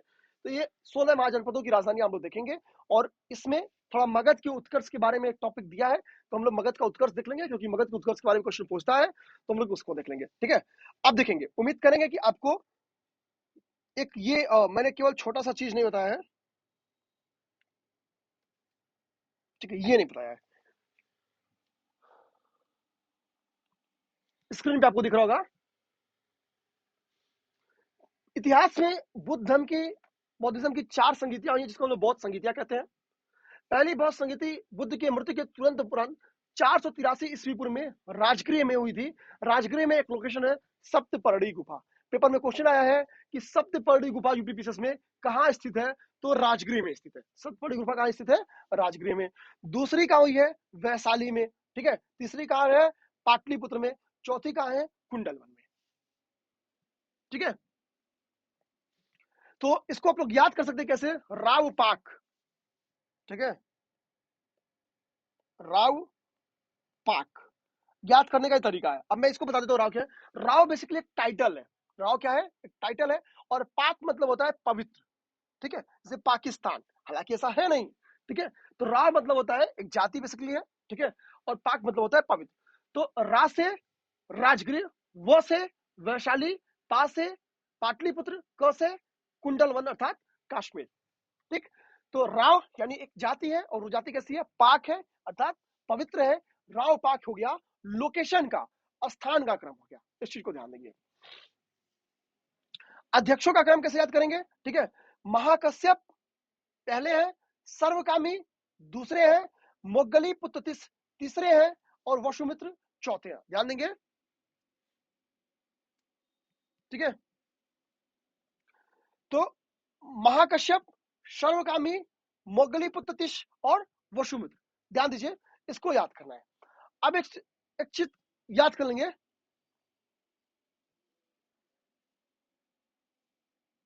ठीक है। महा से मां उठा लीजिए, स से स उठा लीजिए, मो से मो उठा लीजिए। ठीक है, अब देखिए, गौतम बुद्ध कहते हैं कि पंचशीलों में, कहते हैं कि भैया अहिंसा को फॉलो करो। देखिए, मांस, मांस मतलब क्या हो गया, हिंसा। ठीक है, अर्थात मांस खाओगे तो मो, वसुमित्र से क्या ना, स को अगर हम लोग छ बोल दें, ठीक है, फिर छोट स ख श, ठीक है, स को अगर हम लोग थोड़ा सा छ बोल दें, तो मांस खाओगे तो मोक्ष नहीं मिलेगा, यानी निर्वाण नहीं मिलेगा। सिंपल सी बात है। ठीक है, क्योंकि निर्वाण प्राप्ति के जो वो माध्यम बताते हैं 10 शील, उनमें दूसरा है अहिंसा। तो मांस खाओगे तो मोक्ष नहीं मिलेगा। स को मैं श बोल रहा हूँ, ठीक है, वसुमित्र से। लास्ट वाला आप चाहिए तो याद भी कर लीजिए, लास्ट वाला सबसे इंपॉर्टेंट है, क्योंकि ये कनिष्क की ड्यूरेशन में हुआ है। और चौथा जो आपका संगीति है, वो इसलिए ज्यादा इंपॉर्टेंट है, इसी संगीति में बौद्धिज्म के 2 फॉल हो रहे हैं, हीनयान और महायान। ठीक है, तो कनिष्क के ड्यूरेशन में जो अध्यक्ष एवं, और इसी में क्या, अध्यक्ष भी है, उपाध्यक्ष में है। अध्यक्ष वसुमित्र है, उपाध्यक्ष अश्वघोष है। अध्यक्ष वसुमित्र है, और उपाध्यक्ष कौन है, अश्वघोष जी है। ठीक है, तो यहाँ पे हम लोग ऐसे याद करते हैं, मास मोक्ष, मोक्ष में हम लोग छ को शो पढ़ेंगे, तो वसु मित्र। ठीक है, थोड़ा छ से भी थोड़ा थोड़ा मैच करा है लैंग्वेज में, एग्जैक्ट नहीं। ठीक है, मतलब याद करने का तरीका, और आप लोग के पास कोई तरीका होगा तो याद करेंगे। ठीक है, तो यहाँ पे लोकेशन का राव पाक हो गया, यानी टाइटल पवित्र है। यहाँ पे मास मोक्ष, अर्थात बास मदिरा खाएंगे तो मोक्ष नहीं मिलेगा, अर्थात अहिंसा। बेसिकली लॉजिक भी उनका जो सील वाला सिद्धांत है, सेकंड सील है ये, तो मास मोक्ष। यहाँ पे याद करने का तरीका, अक्का अक, अ से अजात शत्रु, का से काला शोक, अ से अशोक, क से कनिष्क। ठीक है, तो यहाँ पे हो गया राव पाक, टाइटल हो गया। राव पाक, जो राव टाइटल है वो पवित्र है, यानी पाक है। तो राजगृह, वैशाली, पाटलिपुत्र, कुंडलवन। अध्यक्ष क्या है, महाकश्यप, मां से महाकश्यप, स से सरोकामी मांस। ठीक है, अब मोक्ष, ठीक है, मो से मोगली पुत्र, और छ और श तो वसुमित्र। ठीक है, वसुमित्र, और इस ड्यूरेशन के उपाध्यक्ष कौन थे, अश्वघोष थे। ये याद कर लीजिए, अका अक, इसका फॉर्मूला था अकाक, अजात शत्रु, कालाशोक, अशोक, कनिष्क। ठीक है, याद हो जाएगा आपको। जो 16 महाजनपद थे, इनमें कुछ नहीं आपको याद करना है केवल राजधानी याद करिए। अंग की राजधानी चंपा है, जान लेंगे, ठीक है। याद करने का तरीका क्या है? अंग के राजा थे कर्ण। कर्ण किसी और से प्रेम करते थे, लेकिन दुर्योधन के चक्कर में उनकी शादी कहीं और हो जाती है, यानी जिस चंपा को वो चाहते थे वो चंपा उनको मिल नहीं पाई, तो अंग को चंपा से मैच करा दीजिए, ठीक है।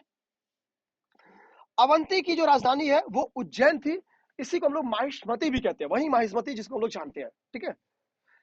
ठीक, तो अवंती की राजधानी उज्जैन है, जिसको हम लोग माहिष्मति भी कहते हैं। शूरसेन की राजधानी मथुरा है, ये वेरी इंपॉर्टेंट है, वेरी इंपॉर्टेंट। शूरसेन की राजधानी मथुरा है। काशी की राजधानी वाराणसी है। कौशल नरेश को हम लोग जानेंगे, कौशल श्रावस्ती वाले लोकेशन में पड़ती थी, तो श्रावस्ती को हम लोग साकेत भी कहते हैं। अयोध्या वाला जो क्षेत्र है ना, इसी को हम लोग कौशल नरेश कहते हैं, ठीक। तो श्रावस्ती वाला जो लोकेशन है, श्रावस्ती या साकेत यही है, अयोध्या वाले रीजन में पड़ता है, ठीक है। तो इसकी राजधानी श्रावस्ती या कौशल थी, साकेत थी, इसी को ध्यान देंगे। कुरुओं की राजधानी इंद्रप्रस्थ थी, तो बिल्कुल सही बात है, ठीक। कंबोज की राजधानी राजपुर या हाटक थी, ध्यान देंगे। कंबोज की राजधानी कश्मीर वाले क्षेत्र में यह पड़ता था, इसकी राजधानी क्या थी? हाटक या राजपुर थी, ठीक है। अस्मक की राजधानी पोटन थी या पोटिल थी, ठीक है। पोटन वैसे पेपर में आता है, लेकिन पोटिल भी इसी को बोला जाता है, तो पोटन या पोटिल अस्मक की राजधानी थी, ये भी वेरी इंपॉर्टेंट है, कई बार पेपर में आया है।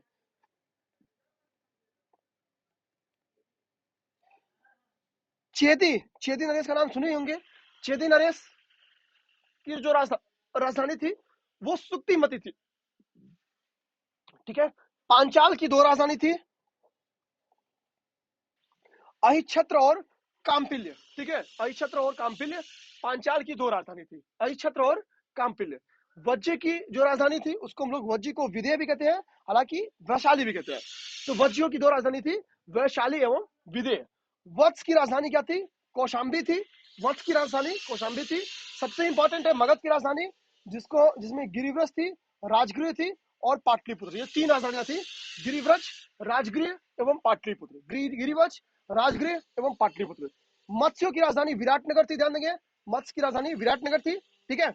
मल्लों की राजधानी मैंने स्टार्ट में बता दिया, पावापुरी थी या कुशीनारा थी। और गांधार नरेश की राजधानी तक्षशिला थी, ठीक है।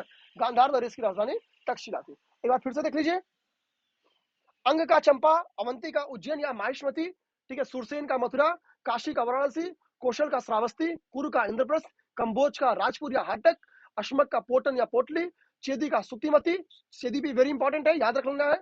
पांचाल का अहिच्छत्र एवं काम्पिल्य, वज्जी का वैशाली या विदेही, ठीक है। वत्स का कौशाम्बी, मगध का गिरिव्रज, राजगृह, पाटलिपुत्र, मत्स्य का विराटनगर, मल्लो का पावापुरी, कुशीनारा और गांधार का तक्षशिला। अब इसमें उत्तर प्रदेश में कौन कौन से स्थित है ये याद कर लीजिए। उत्तर प्रदेश में ये उत्तर प्रदेश में है, ये उत्तर प्रदेश में है, ये उत्तर प्रदेश में है, ठीक है। क्योंकि मेरठ आज के उत्तर प्रदेश में, तो इसको भी उत्तर प्रदेश ही मानिए। बुंदेलखंड वाला भी उत्तर प्रदेश है, ये भी उत्तर प्रदेश है, ये भी उत्तर प्रदेश है, उत्तर प्रदेश, ठीक है। कितने उत्तर प्रदेश में? एक, दो, तीन, चार, पांच, छह, सात, आठ। सात डायरेक्टली उत्तर प्रदेश में, एक इनडायरेक्टली, क्योंकि उसका एक क्षेत्र क्या है? आज उत्तर प्रदेश में। इन आठों के बारे में तो एकदम याद होना चाहिए, ठीक है। सुरसेन किस क्षेत्र में है? मथुरा, तो मथुरा इसकी राजधानी भी है। अयोध्या मंडल में चूंकि श्रावस्ती पड़ता है, कुशल को अयोध्या भी बोलते थे, तो बेसिकली श्रावस्ती, उससे मैच करा लीजिए। मेरठ वाला क्षेत्र जो है वहां पे इंद्रप्रस्थ हुआ करता था, इसकी राजधानी हो गया आपका इंद्रप्रस्थ, ठीक है। चेदी का सुक्तिमती, ठीक है, ये बुंदेलखंड के क्षेत्र में पड़ता है, इसी को ध्यान देंगे। और अहिच्छत्र वाला जो है रीजन, वो भी उत्तर प्रदेश में है, जो कि पांचाली है, ठीक है। और उत्तर प्रदेश में आपका कौशाम्बी पड़ता है, जो कि वत्स, प्रयागराज वाला जो क्षेत्र है वहां पे वत्स महाजनपद था, जिसकी कौशाम्बी राजधानी थी, ठीक है। मल्लों की राजधानी जो थी कुशावती, ठीक है, या बेसिकली यही उत्तर प्रदेश के बीच बगल में एक कुशीनगर है, वहां पे मल्लों की राजधानी है, ठीक है। तो ये आपको याद रहना चाहिए। इस तरह से आपका बौद्धिज्म खत्म हो जाएगा। ये 16 महाजनपद का क्रम है, यहाँ ध्यान देंगे। सबसे वेस्ट में और सबसे नॉर्थ में, सबसे नॉर्थ पूछे या सबसे वेस्ट पूछे, कंबोज है आपका सबसे नॉर्थ में, और सबसे वेस्ट में कंबोज है। कंबोज के बाद से गांधार है, चाहे नॉर्थ से साउथ भी आएंगे तो भी कंबोज के बाद गांधार है, और वेस्ट टू ईस्ट जाएंगे तो भी कंबोज के बाद गांधार है, इसी को ध्यान देंगे। यहाँ पे ऑर्डर याद कर लेंगे, कौशल, मल्ल एवं वज्जी का ऑर्डर यहाँ पे लिखा गया है, ठीक है। और वेस्ट टू ईस्ट, ठीक है। आप चाहिए पंचाल को भी आप साइड कर सकते हैं, आप चाहिए कुरु को भी साइड कर दें, ठीक है। ये देखिए, तो ये क्रम हो गया आपका। मैं अगर पेन को ग्रीन टिक कर लूं, कुरु, पांचाल, कौशल, मध्य, मल्ल, वज्जी, ये आपका वेस्ट टू ईस्ट हो गया, ध्यान देंगे। अब यहां भी मैं वेस्ट टू ईस्ट लगा दूं अगर, ये, ठीक है, मत्स्य, सूरसेन, चेदी, वत्स, काशी और अंग, ठीक है। तो यहां पर ध्यान देंगे, एक सेकेंड।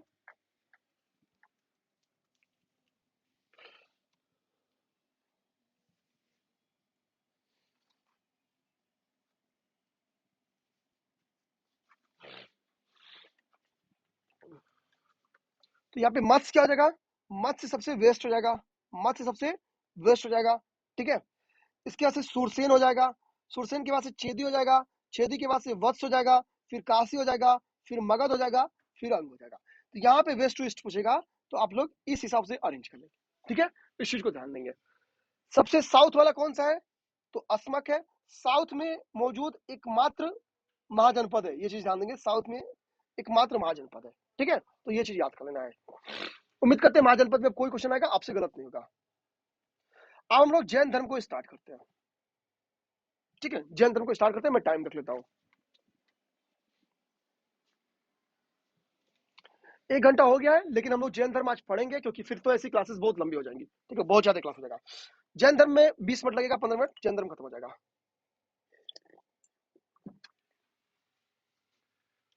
ध्यान देंगे दोस्तों, जैन धर्म के जो प्रथम तीर्थंकर थे ऋषभ देव, इन्हीं के द्वारा जैन धर्म की नींव रखी गई, यानी ऋषभ देव के द्वारा ही क्या है, इस जैन धर्म की नींव रखी गई होगी, इस चीज को ध्यान देंगे। जैन धर्म के जो 23वें तीर्थंकर है पार्श्वनाथ है, और ये महत्वपूर्ण तीर्थंकर है, इस चीज को ध्यान देंगे। जैन धर्म के 23वें तीर्थंकर पार्श्वनाथ है। पार्श्वनाथ क्या है, काशी से संबंधित थे, ये भी एक क्षत्रिय थे, इक्ष्वाकु वंशीय राजा अश्वसेन के ये पुत्र थे, ध्यान देंगे। पार्श्वनाथ क्या है, ये भी क्षत्रिय थे, और इक्ष्वाकु वंश के राजा जो अश्वसेन है, इनके पुत्र कौन थे, पार्श्वनाथ थे, इस चीज को ध्यान देंगे। मैं साइड में आ गया हूँ, थोड़ा मैं बैठ के पढ़ा दूंगा तो ज्यादा अच्छा रहेगा मेरे लिए, ठीक है। इस चीज को ध्यान देंगे। तो मेज नहीं है, चले ठीक है। पार्श्वनाथ क्या है, पार्श्वनाथ काशी के इक्ष्वाकु वंश से संबंधित थे, इक्ष्वाकु वंश से संबंधित थे। इसका मतलब क्या है, इसका मतलब है कि इनके पिताजी जब इक्ष्वाकु वंश के राजा थे, इसका मतलब पार्श्वनाथ का भी संबंध किस वंश से रहा होगा, इक्ष्वाकु वंश से रहा होगा। 30 वर्ष के जब हो जाते हैं कौन, पार्श्वनाथ, इस चीज को ध्यान देंगे, तब उनको लगता है कि भाई मुझे संन्यास ग्रहण करना चाहिए, संन्यास ग्रहण करना चाहिए। तो 30 वर्ष की अवस्था में इन्होंने संन्यास ग्रहण कर लिया, और केवल 83 दिन की तपस्या, भारी तपस्या करते हैं, और इनको ज्ञान की प्राप्ति होती है। तो कितने दिन के पश्चात होती है इनको ज्ञान की प्राप्ति, 83 दिन के पश्चात इनको ज्ञान की प्राप्ति होती है। इनके द्वारा जो 4 शिक्षाएं दी गई जैनिज्म की, 4 महत्वपूर्ण शिक्षाएं, क्योंकि जैनिज्म की 5 शिक्षाएं हैं, सत्य, अहिंसा, अस्तेय, अपरिग्रह, और 5वां जो ब्रह्मचर्य है, ध्यान देंगे। इनमें से 4 शिक्षाएं पार्श्वनाथ के द्वारा, जो कि 23वें तीर्थंकर थे, इनके द्वारा दी गई हैं। तो सत्य, अहिंसा, ध्यान देंगे, सत्य, अहिंसा, अस्तेय, अपरिग्रह, इनका अर्थ मैंने बौद्धिज्म में ही बता दिया है। ये चारों आपको पार्श्वनाथ के द्वारा दिया गया था। यहाँ पे मैं लिख देता हूं पार्श्वनाथ।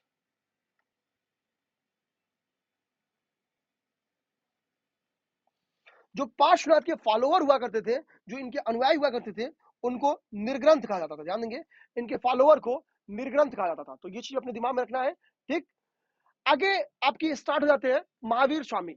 महावीर स्वामी 24वें और अंतिम तीर्थंकर थे, ध्यान देंगे। महावीर स्वामी 24वें और अंतिम तीर्थंकर थे, ये दिमाग में रखना है, 24वें एवं अंतिम तीर्थंकर थे।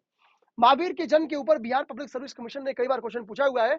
इनका जन्म 599 ईस्वी पूर्व, यानी लगभग 600 ईस्वी पूर्व में इनका जन्म हुआ था। कहाँ पे, कुंड ग्राम में हुआ था इनका जन्म, जो कि वैशाली में पड़ता है, जो कि वैशाली में पड़ता है, ठीक। कुंड ग्राम में हुआ था, जो कि वैशाली में पड़ता है। महावीर के पिता जो थे वो जात्रिक कुल के मुखिया थे, यानी इनका भी संबंध देखेंगे क्षत्रिय से ही संबंधित था, ठीक है। तो महावीर के पिता जो सिद्धार्थ नाम था, ये जात्रिक कुल से संबंधित थे, ठीक है, इसी को ध्यान देंगे। और माता लिच्छवी राजा चेटक की बहन थी, यानी माता पिता दोनों क्षत्रिय थे, ठीक है। एक का संबंध लिच्छवी से था, तो दूसरे का संबंध जात्रिक कुल से था, इस चीज को ध्यान देंगे।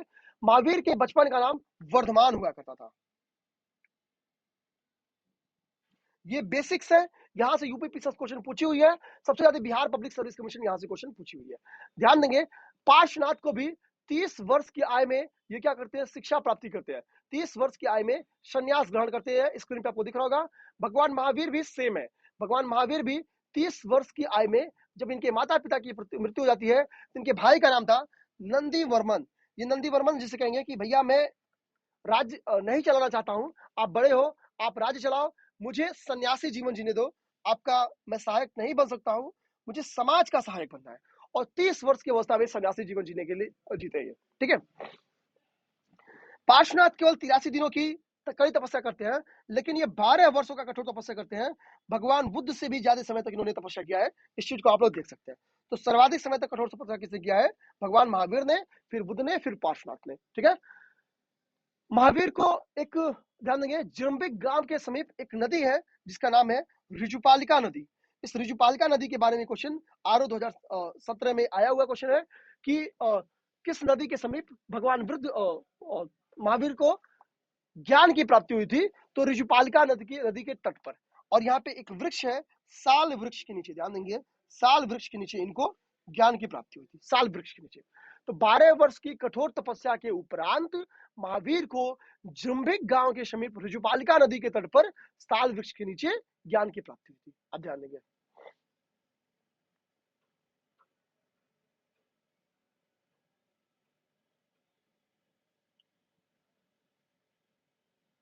ठीक है।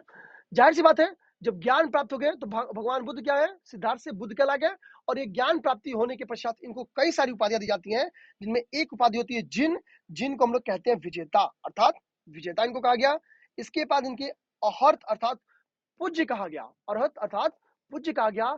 और निर्गंथ अर्थात सभी बंधनों से मुक्त होने वाला, अर्थात बंधन मुक्त कहा गया। तो इनको 3 उपाधियां दी गई, जिन, अरहत और निर्गंथ। तो ये तीनों वर्ड्स किससे संबंधित है? तो ये भगवान महावीर से संबंधित है। ये चीज भी आपको दिमाग में रहना होगा, याद रखना होगा। महावीर स्वामी ने अपना जो उपदेश है वो किस भाषा में दिया है? प्राकृत में दिया है। जान लेंगे, प्राकृत में दिया है। ये भी ज्यादा इंपॉर्टेंट है, ये भी जन सहज की भाषा थी, इसलिए इन्होंने प्राकृत में दिया। इनके जो प्रथम हम लोग कह सकते अनुयायी थे महावीर स्वामी के, ये जमाली थे। जमाली इनके दामाद भी थे। ध्यान देंगे, जमाली इनके दामाद थे और यही इनके प्रथम अनुयायी भी थे, यानी स्टूडेंट भी थे। तो इनका जो पहला स्टूडेंट था वही इनका दामाद था, सीधी सी बात है। अब नीचे क्या लिखेंगे? नीचे कह रहा है कि प्रथम जो जैन भिक्षुणी थी वो कौन थी? तो वो दधिवाहन की पुत्री चंदना थी। तो प्रथम जैन भिक्षुणी का नाम पूछता है, क्योंकि बौद्ध भिक्षुणी का नाम हम लोग देख लिया है, वो उनकी खुद मौसी जी थी भगवान बुद्ध की। और जैन भिक्षुणी प्रथम कौन है? तो ये चंपा नरेश दधिवाहन की पुत्री, जिनका नाम चंदना है। ध्यान देंगे, चंदना, ये जैन धर्म की पहली क्या है? भिक्षुणी है, चंदना। भगवान महावीर के शिष्य क्या थे? कुल 11 शिष्य थे। जो प्रमुख शिष्य थे उनकी संख्या 11 थी। दुख की बात यह है कि इनके जो ये गणधर थे, गणधरों को शिष्य कहते थे। भगवान महावीर के जो शिष्य थे उनको गणधर कहा जाता था। इनमें से 10 गणधरों की मृत्यु या 10 शिष्यों की मृत्यु इनके जीवन काल में ही होगी, अर्थात भगवान महावीर के मृत्यु के पहले इनकी मृत्यु हो गई। केवल एक शिष्य जो इनका नाम था, उसका नाम था सुधर्मण। ये भगवान महावीर के मृत्यु के पश्चात तक जीवित थे, अर्थात इनके जीवन काल में केवल इसी स्टूडेंट की मृत्यु नहीं हुई थी। आगे 72 वर्ष की आयु में, ध्यान देंगे, केवल 72 वर्ष की आयु में क्या हुआ कि भगवान महावीर को निर्वाण की प्राप्ति होती है, मतलब मृत्यु हो जाता है। ठीक है, इस चीज को ध्यान देंगे। ठीक, यहाँ के निर्वाण में अंतर है, बौद्धिज्म के निर्वाण में अंतर है। मैं बताऊंगा नहीं क्या अंतर है, मैं मानता हूं कि आप लोग क्लास देखे होंगे, आप लोग को अंतर समझ में आएगा। मृत्यु कहां पे हुई थी? तो बिहार राज्य के पावापुरी में हुई थी। ध्यान देंगे, बिहार राज्य के पावापुरी में इनकी मृत्यु हुई थी, बिहार राज्य के पावापुरी में। एक्चुअली एक चीज ध्यान देंगे दोस्तों, समय के साथ होता क्या है कि एक अकाल पड़ता है। ये अकाल बेहद इंपॉर्टेंट है। ये अकाल कहां पड़ता है? ये मगध में अकाल पड़ता है। 12 वर्षों का एक भीषण अकाल पड़ता है। इस ड्यूरेशन में जो मेन फॉलोअर थे, जो मेन पर्सनालिटी थे बौद्धिज्म के, वो 2 थे। एक का नाम था स्थूल भद्र, ध्यान देंगे, एक का नाम था स्थूल भद्र और दूसरे का नाम था भद्रबाहु। एक का नाम था क्या? एक का नाम स्थूल भद्र था और दूसरे का नाम भद्रबाहु था। इन दोनों लोगों में क्या है, सैद्धांतिक रूप से क्या है ना, एक टकराव हो जाएगा। भद्रबाहु के बीच में और स्थूलभद्र के बीच में। ये टकराव क्या होगा, इस अकाल में ये टकराव होगा कि हम लोग कैसे, क्या मगध में रहे या मगध से बाहर चले जाए। क्योंकि जाहिर सी बात है, मगध में रहेंगे तो बौद्धिज्म के रूल्स फॉलो नहीं हो पाएंगे, ठीक है, क्योंकि रूल्स बहुत टफ है और यहाँ पे खाने पीने की स्थिति अकाल में तो हमको पता है कितनी दुर्लभ हो जाती है। तो भद्रबाहु समझौता करेंगे और वो क्या करेंगे, वो रूल्स को तोड़ेंगे और भद्रबाहु मगध से निकल जाते हैं। इस चीज को ध्यान देंगे। लेकिन स्थूलभद्र बोलेंगे नहीं भैया, मैं मगध से निकलूंगा नहीं, मैं तो यहीं रहूंगा। कहां पे, जमीन से जुड़ा रहूंगा, स्थूल अर्थात मतलब जमीन से जुड़ा रहूंगा। इस चीज को ध्यान देंगे। लेकिन भद्रबाहु कहां चले जाएंगे, कर्नाटक चले जाएंगे। अब जब अकाल खत्म होता है तो भद्रबाहु लौट के आएंगे मगध। तो जब आएंगे तो इनसे स्थूलभद्र से क्या होगा, और इनके फॉलोअर्स में टकराहट होगा, मतभेद हो जाएगा। जब मतभेद होता है तो फिर इसका डिवीजन होगा। ध्यान देंगे, डिवीजन होगा बौद्ध धर्म, जैन धर्म का दो पार्ट में। इसको हम लोग श्वेतांबर एवं दिगंबर कहेंगे, ठीक है, श्वेतांबर एवं दिगंबर कहेंगे। श्वेतांबर उन्हें कहते हैं जो अपने शरीर पे श्वेत वस्त्र धारण करते हैं, और दिगंबर उन्हें कहते हैं जो वस्त्र ही धारण नहीं करते। इस चीज को ध्यान देंगे। अर्थात श्वेतांबर एवं दिगंबर क्या थे, ये हम लोग समझ गए। श्वेतांबर एवं दिगंबर का डिवीजन कब हुआ, क्यों हुआ, ये भी हम लोग समझ गए। आचार्य सुधर्मण, सुधर्मण के बारे में हमने स्टार्ट में ही बता दिया है, ठीक है।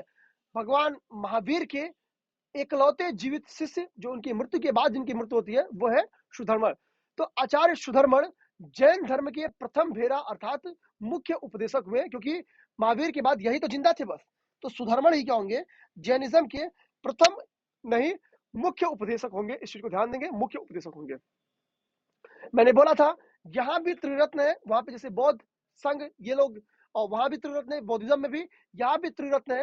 लेकिन यहाँ के त्रिरत्न को हम लोग क्या कहते हैं, दर्शन, सम्यक ज्ञान और सम्यक आचरण कहते हैं। ध्यान देंगे, यहाँ के यानी जैनिज्म के त्रिदर्शन को हम लोग क्या कहते हैं, सम्यक दर्शन, सम्यक ज्ञान और सम्यक आचरण। ये यहाँ का त्रिरत्न है। अर्थात जैनिज्म का त्रिरत्न क्या है, और ये है। इस चीज को ध्यान देंगे, जैनिज्म का त्रिरत्न क्या है, जैनिज्म का त्रिरत्न ये है। और बौद्धिज्म का जो त्रिरत्न था वो मैंने आपको स्टार्ट में ही बता दिया था, तो वो चीज आप लोग देख गए थे। तो जैन धर्म में भी त्रिरत्न है और बौद्ध धर्म में भी त्रिरत्न है। ये चीज उम्मीद करते हैं आप लोग को क्लियर हो गया होगा, ठीक है। तो अब हम लोग नेक्स्ट देखते हैं और आगे बढ़ते हैं, ठीक है। मैं देख रहा हूँ कि कितना हम लोग कवर कर लिए अब तक। काफी मतलब बहुत काम अभी करना है, थोड़ी स्पीड भी तेज करनी होगी, लेकिन वही मजबूरी पड़ती है कि कैसे तेज किया जाए, क्योंकि चीजों को बिना समझाए आगे बढ़ना भी बहुत उचित नहीं है, ठीक है। खैर कोई नहीं, आप लोग साथ हैं, सारा काम हो जाएगा, ठीक है। आगे जैन धर्म से रिलेटेड कुछ फैक्ट्स है। मैंने बताया कि पार्श्वनाथ ने जो चार सत्य, अहिंसा, अस्तेय और अपरिग्रह जोड़ा था, ब्रह्मचर्य को महावीर स्वामी ने जोड़ा था। ये पेपर में यूपीपीसीएस और बीपीएससी दोनों पूछी हुई है। यूपीपीसीएस, ठीक है, और बीपीएससी, इन दोनों ने इस क्वेश्चन को पूछा हुआ है। ध्यान देंगे कि पांचवा महाव्रत जो है जैनिज्म का, वो किसने जोड़ा था, तो इन लोगों ने जोड़ा था। अब ध्यान देंगे, जैन धर्म आत्मा में विश्वास रखता है, अनिश्वरवादी है, पुनर्जन्म एवं कर्मवाद में विश्वास रखता है। पुनर्जन्म में विश्वास आपका बौद्ध धर्म भी रखता है, ये दिमाग में रखेंगे, ठीक है। तो जैन धर्म आत्मा में विश्वास रखता है, अनिश्वरवादी है और पुनर्जन्म एवं कर्मवाद में विश्वास रखता है। ये तीन बात ध्यान दीजिएगा, ये कूट में क्वेश्चन पूछ सकता है। ये सबसे इंपॉर्टेंट बात यही है, आत्मा में विश्वास रखता है, अनिश्वरवादी है, बौद्धिज्म भी अनिश्वरवादी है, लेकिन जैन बौद्धिज्म आत्मा में विश्वास नहीं रखता है, पुनर्जन्म में विश्वास रखता है। जैन धर्म आत्मा में भी विश्वास रखता है, पुनर्जन्म में भी विश्वास रखता है। जैन धर्म के सिद्धांत में, ठीक है, जैन धर्म में स्यादवाद एवं अनेकांतवाद की भी सिद्धांत जो है वो जैन धर्म से ही संबंधित है, ठीक है। जो स्यादवाद का सिद्धांत है उसको सप्तभंगीय भी कहते हैं। तो सप्तभंगीय सिद्धांत पूछे या फिर पेपर में क्वेश्चन पूछा हुआ भी है, या स्यादवाद या एकांतवाद पूछे, इन सभी सिद्धांतों का संबंध किससे है, इन सभी सिद्धांतों का संबंध जैन धर्म से। ये ध्यान देंगे। जैन धर्म के जो प्रमोट करने वाले राजा हैं उनमें उदयन है, चंद्रगुप्त मौर्य है। संलेखना विधि के माध्यम से चंद्रगुप्त मौर्य ने देहत्याग किया था। इसमें भूख मतलब भोजन त्याग दिया जाता है संलेखना विधि में, और अंततः मृत्यु हो जाती है। इस चीज को ध्यान देंगे। तो चंद्रगुप्त मौर्य इसी संलेखना विधि के माध्यम से अपना देहत्याग किया है। कलिंग नरेश खारवेल भी बौद्धिज्म जैनिज्म को क्या है, प्रमोट किया है, ठीक है। राष्ट्रकूट नरेश जो अमोघ वर्ष है, ये भी जैनिज्म को प्रमोट किया है, और चंदेल शासकों ने भी जैन धर्म को प्रमोट किया है। इस चीज को ध्यान देंगे। कर्नाटक में एक लोकेशन है श्रवण बेलगोला। इस श्रवण बेलगोला में गंग वंश के एक मंत्री है जिनका नाम है चामुंड, ठीक है। इसने क्या है, एक मूर्ति का निर्माण कराया था जिसको हम लोग कहते हैं गोमतेश्वर की मूर्ति अर्थात बाहुबली की मूर्ति। तो पेपर में क्वेश्चन आता है कि बाहुबली की मूर्ति अर्थात गोमतेश्वर की मूर्ति का निर्माण कहाँ करवाया गया है, तो कर्नाटक में। लोकेशन एग्जैक्ट पूछेगा तो श्रवण बेलगोला में। किसने करवाया है, तो गंग वंश के मंत्री चामुंड के द्वारा कराया गया है। मैंने बोला कि चंदेल शासक, यहाँ पे देखेंगे मैंने पीले में लास्ट वाला जो हाईलाइट है वहां पे लिखा है कि चंदेल शासक भी क्या थे, जैन मतावलंबी थे, अर्थात चंदेल शासकों ने भी जैनिज्म को प्रमोट किया है। जैसे जो खजुराहो में एक जैन मंदिर आप देखेंगे उसको चंदेल शासकों के द्वारा ही बनाया गया है, चंदेल शासकों के द्वारा ही बनाया गया है। ठीक। मौर्योत्तर युग में मथुरा धर्म क्या है, ठीक है, हालांकि ये इंपॉर्टेंट नहीं है, कह रहा है कि मौर्योत्तर ड्यूरेशन में क्या है, यानी मौर्यों के बाद मथुरा जो है वो जैन धर्म का प्रसिद्ध केंद्र था। ठीक है, यहाँ पे 24 तीर्थंकर के नाम लिखे हैं। ऋषभ देव जिनको बैल के प्रतिकृति से दिखाते हैं, अजित नाथ जिनको हाथी के, शंभोनाथ जिनको घोड़ा के, अभिनंदन चौथे हैं जिनको बंदर के, पचवा सुमित नाथ जी है इनको चकवा से, पद्म प्रभु है इनको कमल से दिखाते हैं। पद्म प्रभु आप लोग याद रखिए क्योंकि कमल आजकल खूब कमल कमल हुआ है, तो पद्म प्रभु को हम लोग कमल से दिखाते हैं। स्वास्तिक हिंदू धर्म का पवित्र साइन है, इसको सुपार्श्वनाथ से दिखाते हैं, ध्यान देंगे, स से स्वास्तिक, स से सुपार्श्वनाथ। ठीक है, च से चंद्रप्रभ और च से चंद्रमा। ठीक है, पुष्पदंत को हम लोग मकर से दिखाते हैं अर्थात डाल्फिन से दिखाते हैं, ध्यान देंगे, मकर मतलब होता है डाल्फिन, मकर मतलब एक्चुअली मछली होता है। ठीक है, तो डाल्फिन से दिखाते हैं। ठीक है, शीतलनाथ को कल्प वृक्ष से दिखाते हैं, ध्यान देंगे। ठीक है, कल्प वृक्ष के नीचे आप बैठेंगे तो बहुत ठंडा महसूस होता है, तो शीतलनाथ आप लोग ऐसे याद कर सकते हैं। श्रेयासनाथ को हम लोग गेंडा से दिखाते हैं, वासु पूजू को हम लोग भैंसा से दिखाते हैं, विमल नाथ को हम लोग सुअर से दिखाते हैं। ठीक है, सॉरी सॉरी, एकदम एक्सट्रीमली सॉरी, सुकर से दिखाते हैं। ठीक है, क्लास काफी देर होने के कारण यही कह रहा है कि एक तो सर्दी हुई है तो वो बहुत चीज निकल गया है, तो मतलब हाथ जोड़ के माफी। ठीक है, सुकर से दिखाते हैं। ठीक, एक्चुअली वो फ्लो में निकल जाता है, नीचे चूंकि बाज लिखा हुआ भी था ना तो वो निकल गया। ठीक, अनंतनाथ को हम लोग बाज से दिखाते हैं, धर्मनाथ को हम लोग व्रज से निकालते हैं, शांतिनाथ चूंकि हिरण शांति प्रिय होता है, शांतिनाथ को हम लोग हिरण से दिखाते हैं, कुंथुनाथ को हम लोग बकरा से दिखाते हैं, अहरनाथ को हम लोग मछली से दिखाते हैं, मल्लीनाथ को हम लोग कलश से दिखाते हैं, ध्यान देंगे, मल्लीनाथ को कलश से दिखाते हैं। ठीक, मुनिशु व्रत को हम लोग कछुआ से दिखाते हैं। ठीक है, और नमीनाथ को हम लोग नील कमल से दिखाते हैं, नेमीनाथ को शंख से दिखाते हैं, पार्श्वनाथ को सर्प फण से, और महावीर स्वामी को सिंह से। तो पार्श्वनाथ एवं महावीर स्वामी भी आप लोग याद कर लीजिएगा। करा कि जो 23वें तीर्थंकर थे वो पार्श्वनाथ थे। पार्श्वनाथ का जो निर्वाण प्राप्ति हुआ था वो सम्मेद शिखर पे हुआ था। सम्मेद शिखर कहाँ पे स्थित है, तो पारसनाथ पहाड़ियों पर स्थित है, ध्यान देंगे, पारसनाथ पहाड़ी पर सम्मेद शिखर पर यही इनको निर्वाण हुआ था। ध्यान देंगे इनका संबंध क्या है पार्श्वनाथ का, प्रभासगिरी उत्तर प्रदेश के कौशाम्बी से इनका संबंध है, ध्यान देंगे। ठीक है, और प्रभासगिरी उत्तर प्रदेश के लिए क्या है कि जैन धर्म का एक तीर्थ स्थल है। तो उत्तर प्रदेश का कौन सा लोकेशन जैन धर्म से संबंधित है, तो प्रभासगिरी कौशाम्बी। ठीक है, क्योंकि प्रभासगिरी में क्या है, छठवें तीर्थंकर का जन्म हुआ था, ना कि पार्श्वनाथ का। ठीक है, प्रभासगिरी में छठवें तीर्थंकर का जन्म हुआ था। पार्श्वनाथ का जन्म हम लोगों ने ऊपर देखा था क्या हुआ था। ठीक है, पार्श्वनाथ का पार्श्वनाथ का जन्म कब हुआ था, काशी में हुआ था। काशी के इक्ष्वाकु राजा अशोसेन के पुत्र थे। तो पार्श्वनाथ का जन्म क्या हुआ था, काशी में हुआ था। और जो इसके छठवें गुरु है, छठवें गुरु का नाम क्या है, पद्मप्रभ है, जिनको हम लोग कमल से दिखाते हैं। इस पद्मप्रभ जिनको हम लोग कमल से दिखाते हैं, इनका जन्म कहाँ हुआ था, इनका जन्म कौशाम्बी से हुआ था, ध्यान देंगे इस चीज को। ठीक है,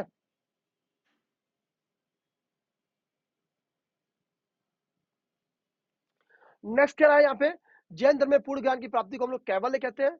अहिंसा इस धर्म का मूल आधार बिंदु है। ठीक है, 14 पूर्व के बारे में बीपीएससी क्वेश्चन पूछी हुई है कि जैन धर्म का प्राचीनतम ग्रंथ कौन सा है, तो 14 पूर्व इसके प्राचीनतम ग्रंथ है। जैन धर्म में कुल दो संगीतियां हुई है, जैन संगीतियां हुई है, जिनमें एक हो गया आपका पाटलिपुत्र में हुआ है, दूसरा आपका वल्लभी में हुआ है। जो पाटलिपुत्र में हुआ है उसके जो अध्यक्षता किया था वो स्थूलभद्र ने किया था। जो वल्लभी में हुआ है उसकी अध्यक्षता देवर्षि गढ़ी ने किया था, देवर्षि गढ़ी ने किया था। ठीक है, ध्यान देंगे। उसके बाद से जो शासक था, पहले वाले का शासक चंद्रगुप्त मौर्य थे, ये चीज ध्यान देंगे। इसमें क्या है, पहले वाले में जो श्वेतांबर जैन साहित्य है उनकी रचना की गई थी, तथा जो दूसरा वाला है इसमें क्या है कि विलुप्त जैन ग्रंथों के नए ढंग से उसका संपादन किया गया था या निर्धारण किया गया था, इसी को ध्यान देंगे। ठीक, तो ये जैनिज्म आपका यहाँ से खत्म हो जाता है। बेसिकली आपको क्या याद करना है, इसमें केवल और केवल आपको ये याद करना है जैन संगीतियों में कि प्रथम जैन संगीति की अध्यक्षता किसने की थी, द्वितीय की किसने की थी, और इसका लोकेशन, यही चीज आपको याद करना है। और इसी के साथ आपका जैन धर्म खत्म हो जाएगा। ठीक है, यहाँ पे आईएएस 2016 में, 1996 में और 2009 के क्वेश्चन लिखे हैं। आचारांग सूत्र, सूत्र कृदंग, यानी कि आचारांग सूत्र, सूत्र कृदंग और वृहत कथा, ये आरंभिक जैन साहित्य, अर्थात ये तीनों जैन साहित्य है। आचारांग सूत्र, सूत्र कृदंग और वृहत कथा। ठीक है, 2009 में क्वेश्चन आया है कि महामस्तकाभिषेक अर्थात जो जैन धर्म में एक महत्वपूर्ण उत्तम उत्सव मनाया जाता है कर्नाटक वाले क्षेत्र में, इस चीज को ध्यान देंगे। कर्नाटक वाले क्षेत्र में किस लोकेशन पे, श्रवण बेलगोला, श्रवण बेलगोला में हम देख लिया। ये कुल 12 वर्ष के अंतराल पर मनाया जाता है। तो 12 वर्ष के अंतराल पर मनाए जाने वाला महामस्तकाभिषेक किस धर्म से संबंधित उत्सव है, तो जैन धर्म से है। ये उत्सव कहाँ मनाया जाता है, कर्नाटक राज्य के श्रवण बेलगोला में मनाया जाता है। जैन साहित्यों को हम लोग क्या कहते हैं, आगम कहते हैं। प्रमुख जैन साहित्य कौन कौन से हैं, तो आचारांग सूत्र, सूत्र कृदंग और वृहत कथा है। तो फिर इसी के साथ आज की क्लास समाप्त करते हैं। जय हिंद। ठीक है, क्लास थोड़ी लेट हो गई है लेकिन कोई बात नहीं।